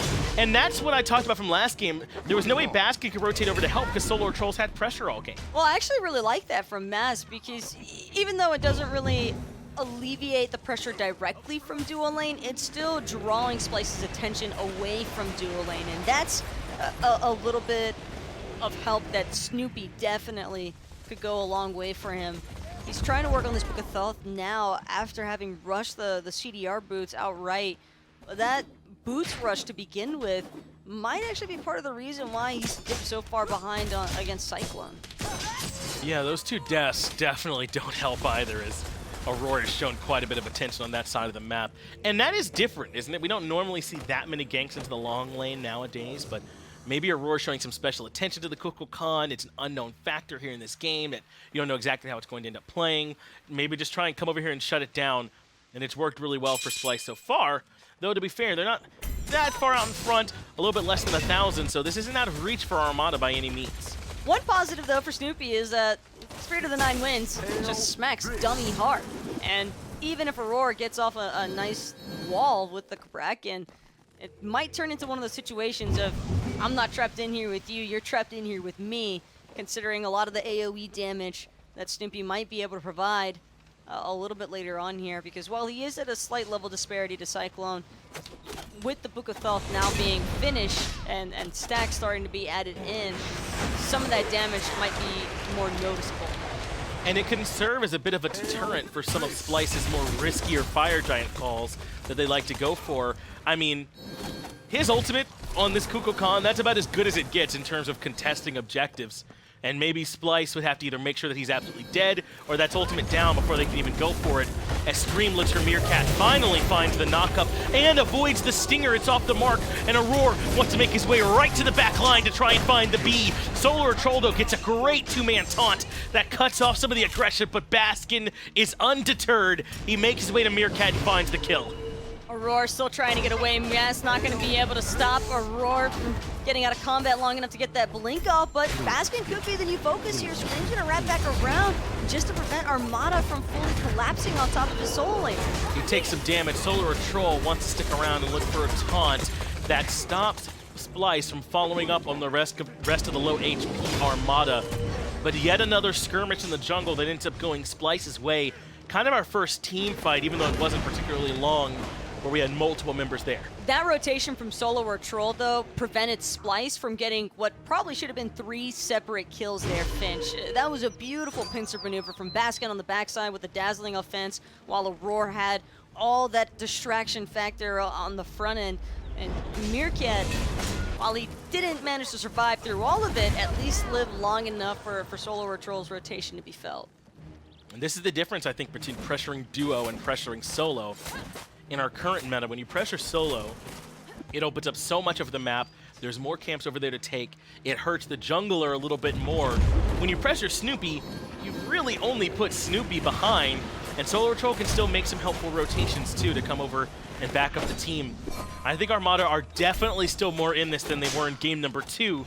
And they just have to hold on and tread water the way they're doing now. And then they have this composition with a ton of setup and a ton of follow-up, really, in Meerkat and Snoopy. As long as they're the aggressors, like you said earlier, since they might struggle in Peel in some situations.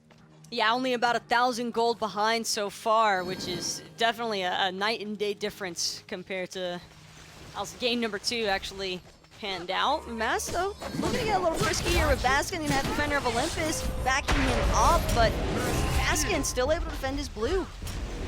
Nice job by Baskin to secure the objective and to force out those 2 ultimates in response just with this one. I think that's why we see Scream going in aggressively. The wall meets even with the dash. There's no escape for Geno. Mass, though, has his dash available, and that's enough for him to make his way out of there. Marshawn Lynch as he pushes through everyone. Kind of can't believe that Mass actually managed to squeak by there. Baskin even forfeited picking up his blue right away just so he could partake in the engagement. A small play, but doesn't wind up missing out on his blue entirely. And again, though, Solo or Troll having rotated in, big part of the reason why Mass was able to survive. It's just so much better for this team that they're able to make it there with, that they're able to have Solo or Troll with some relevance here in this game, as opposed to game number 2 where he was relegated largely just kind of watching and standing by as things got too far out of control for the team. And now we're starting to see, man, just how strong this Athena really can be, how strong Solo can be when he has a nice play. Armada very much in striking distance, and Mass able to secure his own buff. But I'm still not sure that Armada have gotten the full benefit that they were after from this Vamana jungle pick. Sure. I had to imagine that they were expecting to have a little bit more leeway with trying to pressure Splyce, at the very least, pressure out Venenu. CycloneSpin, kind of unreasonable to expect the Vamana to have a whole lot of kill potential there. I mean, part of his kit is a help for Cyclone with the knockup. Yes. Since the agility will usually get him out of that type of danger. But airstrike's just too much of a problem. Baskin, of course, on the Amaterasu.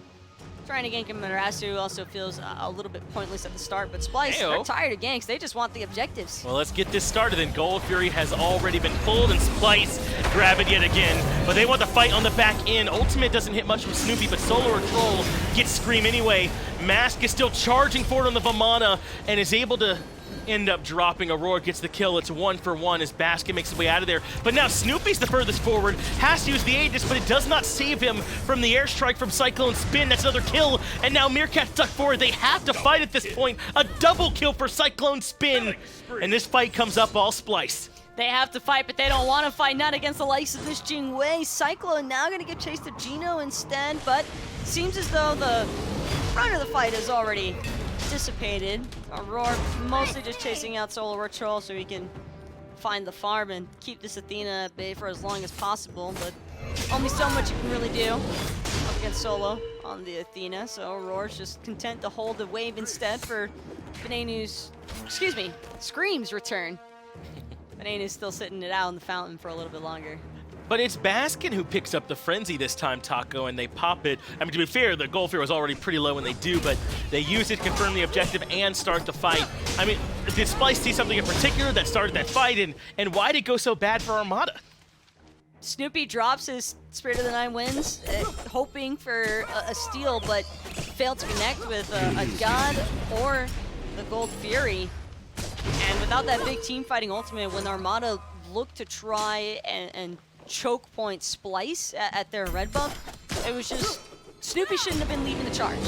Snoopy was unfortunately at the front, and Cyclone has a beautifully placed persistent gust, and that just throws everything out of whack. Snoopy gets chunked, and it's an immediate turn and burn situation from Splyce that Armada don't think they were expecting it in the slightest. They were probably just expecting to kind of run straight through Splyce and forcibly separate them.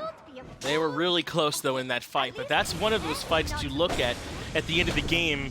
If it ends up going Splyce's way, I mean, it's still very early, still very close, so we have no idea. But if it does, you look at that kind of fight because it comes down to a real narrow margin. I mean, Armada almost stole the objective. They got in there in time to at least kind of get close to stripping it away, and then they almost won the fight on the back end, but Splyce come out a bit better. Solar Troll, though, has to use Defender of Olympus defensively here, and Mask has gone in. Oh, he used it on Mask, so he's actually still here for the fight and gets stunned by the dazzling offensive. Meanwhile, Aurora has locked down Meerkat. He'll need some backup as well. There's just so much spam, but it's going to be Meerkat who winds up falling first. Now Aurora on the run for his life. Mask not willing to let this one go for free, though, and will find a counter pick in return, but Solar Troll still on the run for his life. Scream, zero intentions of letting this Athena get away. But he does have this Terra coming in soon to create some peel for him. Can't quite find the wall, but it is more than enough. Solar Troll ends up dying anyway. That makes it 2-for-1 overall. Mid and solo for support. Splyce love that trade here at this point in the game. So far, Splyce has just been looking like the stronger team in everything except game number 1. Dangerous territory for Geno on that one as well. Had full intentions of trying to help out Solar Troll, nearly gets caught out himself by those left mid Harpies. Cyclone already starting to make some of these more aggressive rotations, trying to just abuse this level advantage that he's built up over Snoopy. Look at the level of disparity in middle lane, too. I don't know if we have much chance to talk, but, I mean, he's been getting the brunt of it so far as Meerkat down 3 to Venenu on this Merlin. Oh no, and it's not over there just yet. The Roar, though, gonna get stopped before he can commit the Titanic Plates, but it still won't be enough to save the likes of Meerkat because Baskin, of course, waiting on the backside of the tower with a dazzling offense. Meerkat, well, I got away from Venenu, so I'm okay. And then Aurora comes in, well, I got away from Aurora, so maybe I'm okay. And then also Baskin, so there's just no end to his suffering as Aurora drops down the tectonic shift to try and zone away Armada. This is a fire giant. 17 minutes in, and Armada strip it away. Splyce can't confirm the objective this time. SML might not be done after all. CycloneSpin gets Solar Troll, and now Armada might have overcommitted. They at least do find Venenu, but in comes Snoopy on the back end. That's a big old Scream. Goes down as well. Double kill for the Kukulkan ADC. CycloneSpin finds one of his own. It's 3 for 3, but Armada take away the FG. Baskin is just so fast, he's going to end up catching Geno with his dazzling offense. Taunts all around, and the silence to finish him off. Geno will wind up falling here, but it is a little bit of a halt to Splyce's aggression. That steal by Mask was unpredictable for Splyce. They were not anticipating that Vamana to just come barreling through at the very end there. But Mask pulls off the impossible, and with it, Meerkat finally also gets a chance to farm. And I'm sure he'd love any extra experience he can get at this point. I mean, look at his relevance compared to the map. CycloneSpin's level 19, by the way, on Jing, has the Rage completed and is starting now to work on the Deathbringer. Clearly a build that he likes. Baskin is threatening the tier 2 and right as well, and that ends up falling down. He might be in some trouble. He still has dazzling offensive in the dash, but this is worth it. They get the tier 2, they get the Primal Fury as well. Somehow Splyce have turned this into their advantage. Splyce probably aware of the fact that Baskin is toast in a matter of seconds. Meerkat gets his first kill of the game, baby, and he is making sure that Baskin knows it. Huge kill bounty for the Muzen there in mid. Will finally help him to catch up on some much-needed experience and gold for sure, Finch, but currently Splyce, I don't think that they're too upset about losing their solo laner. Not with the way that they're grouping up in duo. Looks as though this T2 tower is about to be theirs. Yeah, and Geno might be theirs as well. Aurora blinks in, Tectonic Shift locks him down, but Geno able to maneuver, able to reposition, and makes his way out of there to stay alive. And now a re-engage there for Armada. Top brings Scream back in masked. Finds one more kill. Tier 2 tower still stands and left as well. Armada holding on, and Snoopy looping around to try and catch them out, but they cut back towards the Tier 1. There's the ultimate. Flattens Aurora, and Meerkat gets the kill. Venenu and Cyclone now left to their own devices here, trying to play defense up against all of Armada. Good taunting from Solar Troll. Gonna pull Venenu back into his death from Meerkat, but CycloneSpin is just going absolutely nuts onto the front line and the back line. And CycloneSpin might be in position to clean up. And this is the problem with when they let CycloneSpin get that big lead. I don't know if they can back here, by the way. Yeah, they're gonna have to keep right on running. Is that even when they have good fights, CycloneSpin's so fed at this point, 7-0-3, rage fully stacked, that even when you win a fight, you're never really winning it. Now they can come back and finally get that tier 2 they were working on before, as long as Baskin's the one that tanks it up. And I mean, this is just what makes Splyce so scary. They've got so many different ways they can win. Just incredible, though, Finch, to think about. For a moment, it looked promising for Armada. I thought for a second that they were going to be able to full-on wipe, but Cyclone just a little bit too far ahead, just dealing so much damage with that fully evolved crit rage, and also doesn't even waste any time. Last game, we saw him opting for the Titan's Bane, but this time around, he wants that Deathbringer outright, and for good reason. This crit has just been devastating for Armada to try and stand up in front. I mean, I think it's the same case as it was with the Jormungandr with this Guardian in the solo lane. I mean, without something like a Thorns, there's no active deterrent for him, and Mast can't be that. They're going to be reliant on his damage at the front line, too. So yet again, there's nothing to deter CycloneSpin from going all in onto this crit-style build. Now, of course, he is on the Jing Wei. She likes to go into the crit anyway, but the reason CycloneSpin, I think, feels so comfortable is just because of the nature of this draft. As Aurora gets things started, Geno locked down by the Tectonic Shift, and they won't even commit any further for the fight. They've got their tier 1, and Splyce are ready to go. They baited out Geno's ult. About a minute left, though, until this Fire Giant is respawned, and Armada, they've got track of the timer, courtesy of Mast's last steal away. The question is whether or not Armada are going to be able to challenge Splyce. 5-man grouped up around this FG, and Finch, with Meerkat still being a little bit further behind in the experience department, he's done leaps and bounds, though, to catch up from the position that he was previously in. He went from a 4-level gap to now being relatively even with Venenu. And he's in a position where he can do some relevant damage, because right now he's at the bottom of the chart. They're going to need a little bit more from Meerkat if they can keep him alive. Baskin, though, sitting inside the tornado, takes a ton of damage, is able to reposition with the Dazzling Offensive, and that's the ultimate from Snoopy, now on cooldown. They even popped the Frenzy to try and keep them relevant, but yet again, once Splyce got Baskin out of there, they're done with the fight. And this is all Splyce playing head games. They're feigning as though they want to collapse on top of Armada, but in reality, all they're trying to do is get them to burn cooldowns, get them to burn relics and ultimates, and that's exactly what Armada chose to do. And now Splyce can move right towards the FG, and Geno, I mean, I don't know what you can do, buddy. No way to try and stop that one from going down. Fire Giant done properly for all 5 members of Splyce this time. And we haven't had much of a chance, Taco, to kind of run through these builds. But hey, if Scream gets something done here, we're going to talk about this Ick Vial that he's just picked up for himself to add a ton of extra kill potential for him in these 1v1s. Oftentimes you might see the Atalantis bow, but the Ick Vial is definitely a strong secondary option here. As Scream still looking to try and bring down Geno, with the damage out of Meerkat, just too much to want to tangle with currently. Snoopy in some trouble, gets the ultimate off, and Scream almost walks right into it.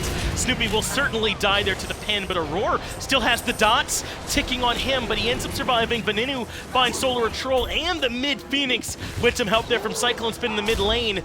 and Scream looks for a little bit of peel with the knock-up to stop Meerkat, or Mass, excuse me, from chasing any further. Venenu flickers aggressively, but they don't quite have enough damage yet. Frenzy has been popped, though, from Baskin, and now Splyce are currently interested in trying to siege this right side Phoenix. Already under half health, 30%, 10%, and it's gone. Man, you don't even have time to talk about all the things Splyce does well because of how quickly they play. They switched around where the Frenzy is. Baskin has at this time cursed Ankh there for Aurora in this game, and the Relic Dagger, so it can blink and have those up more often to punish this Terra. And with the mid and right side Phoenix down, this might just be it. They move in around the dazzling offensive from Baskin, find the stun on the Meerkat, don't even let him back to the fountain, and grab the kill. CycloneSpin gets Mass, that's the Titan, and that's the set. 3-0 for Splyce, and they've made their way into the finals. A valiant effort from our SMITE minor league team there, Armada, but unfortunately not enough to actually topple the likes of Splyce. But 3 really well-fought matches. That game 1, I think, will sit in the back of a lot of people's minds today. That was a really fun match to see, pretty explosive from both sides. But unfortunately, Finch, I think that Armada kind of ran out of steam after that one. I think so, too. Game number 1, as you said, was really close. Game number 2 was anything but. That one was brutal. But to bounce back from that one into game number 3 and at least look like they had some chances, they tried some different things to maybe see if they could shake up Splyce. But that team a little bit too strong, a little bit too confident to be shaken up by something like the Kukulkan ADC, the Vamana jungle, and they grabbed that game confidently. Clearly tons of potential, though, in this Armada roster, Yes. without a doubt. I mean, I love the innovation that we saw from these guys throughout their time here at MSI, and I'm really looking forward to seeing what they keep on doing later on in the future. Whether this roster, stays in the minor league or some of these players might wind up progressing into the pro league. I guess it's only a matter of time till we find out. Hopefully we'll get to see more from these Armada guys. We'll definitely be seeing more from Splyce tomorrow. And we'll get to see a little bit more from Hindu and Aggro as well. Let's get it back to the desk. Thanks, Finch. That was very nice of you. That's unusual for Finch to be nice there. Yeah, Splyce take it down 3-0. And to be fair, the start of that game, Ryan, it started off the same way as game 2, but thankfully it did get a little bit better. It did get a little bit better, but ultimately not good enough, I suppose. I mean, you pick a Kukulkan to sit underneath your Phoenix for 10 minutes and just tornado waves, and that never happened once because Geno got picked off on the right-hand side. I do want to say I think Meerkat's AMC performance there was really solid. He had some really good moments. He Them did. bad ones too, sure. You immediately put him down. He didn't do any damage. He was low. He was lowest damage in the got game kills, as though. AMC. He got kills. Yeah, one of them was Baskin at literally 1 HP where he spam tossed Hey, him. you kill Baskin, they count. Yeah. You count those. Yeah, as AMC mid, you just should probably do more than 120 damage more than your support. Where did it go wrong for Armada in game 3? I think it's really just that they didn't play defense. This CycloneSpin also just ended the game, basically. This fight where he kills Snoopy with the knock-up and then the ult was huge. Then the fight where they're running it down the duo lane, it looks like it's going really, really well for Armada, and Snoopy kind of cuts high into the tower and gets insta-crit by CycloneSpin, who then proceeds to crit everybody else after that as well. Cyclone really just ruined this game for Armada. Crits back on the menu, boys. That's what you should be taking at home to your Well, when your games tonight. RNG is CycloneSpin's RNG, then yes, it should be on the menu every game. Is it really RNG or is it just skill? That's what I like to think. Cyclone's done this too consistent for it to be luck. Yes, yeah, exactly. I mean, it's just crit after crit for him. It feels that way. It's crazy, man. It's absolutely nuts. And with that, Splyce take it down 3-0, move on to the final tomorrow to face off against whom is the question. Dignitas or Renegades? We'll find out soon enough. We had both sides predicting each side, basically. Armada felt like Dignitas was going to take it, but Splyce was feeling Renegades. But I mean, Splyce won the set, so technically they're the most intelligent team, which means they know the answer. Yeah, you might be they right. think it's a Renegades. Definitely an interesting matchup. We definitely get 5 NA representatives in the final for sure. There's a chance of another 4 representatives for EU there. I got myself confused because I was like, here's the joke. There's one member of NA in that second set. Correct. And I messed it up. Well, you got That's there basically eventually. what happened. It's okay. It's a thought that counts. I think It we is, we were all there. Yeah. One day I'll think In correctly. spirit. For the most part. But are you happy with Splyce's performance here today? Were you surprised by how this went? No, not at all. I think this is the way we kind of expected. I mean, Armada lost that kind of surprise factor that they had against Rival. Splyce has looked like a great team as of late, and I think that game 1, I was like, oh, maybe Armada can take these late game fights pretty well, but games 2 and 3 were incredibly convincing. They really did a good job at locking that up pretty quickly. And speaking finally of Splyce, they're standing by now for an interview. Let's get over to that and see what they've got to say. I've got Coach Kabam and Scream here for the team. First things first, guys. That game one was really close. I mean, a long one. Well, I know you all didn't come in underestimating Armada, especially after their performance, but was there any worry at all amongst the team after how close that one was and how tough it was? We just kind of realized that they're going to play stuff that's pretty easy to play and that it's like pretty good. Like we figured they would just play Jorm, Guan, and then dive us in because it's really easy to not mess up. And then I think that once we took that away, then their comps became a little bit harder to execute, and then we just kind of played cleanly around that, and we ended up winning. Moving forward, Coach Kabam, I guess this is a little bit more oriented towards you, but what's it been like as the coach trying to watch your team kind of progress through MSI? It's been interesting. We had a lot of scrims leading up to it, so we felt pretty good. We had a lot of exposure to a lot of different picks and metas and stuff like that, so we're probably more equipped for Armada than other teams because we played against a lot of weird stuff leading up to the LAN, so it wasn't like we were going to be surprised by weird picks or anything, and we adjusted really well. So Aror had a pretty crazy game on the Hercules in game number 2. He sure did. I mean, what's it like for you as the coach and then for you, Scream, too, for both of you? It must make your job so much easier when Aurora is able to play like that, I imagine. Just how much does he mean for the team, I suppose?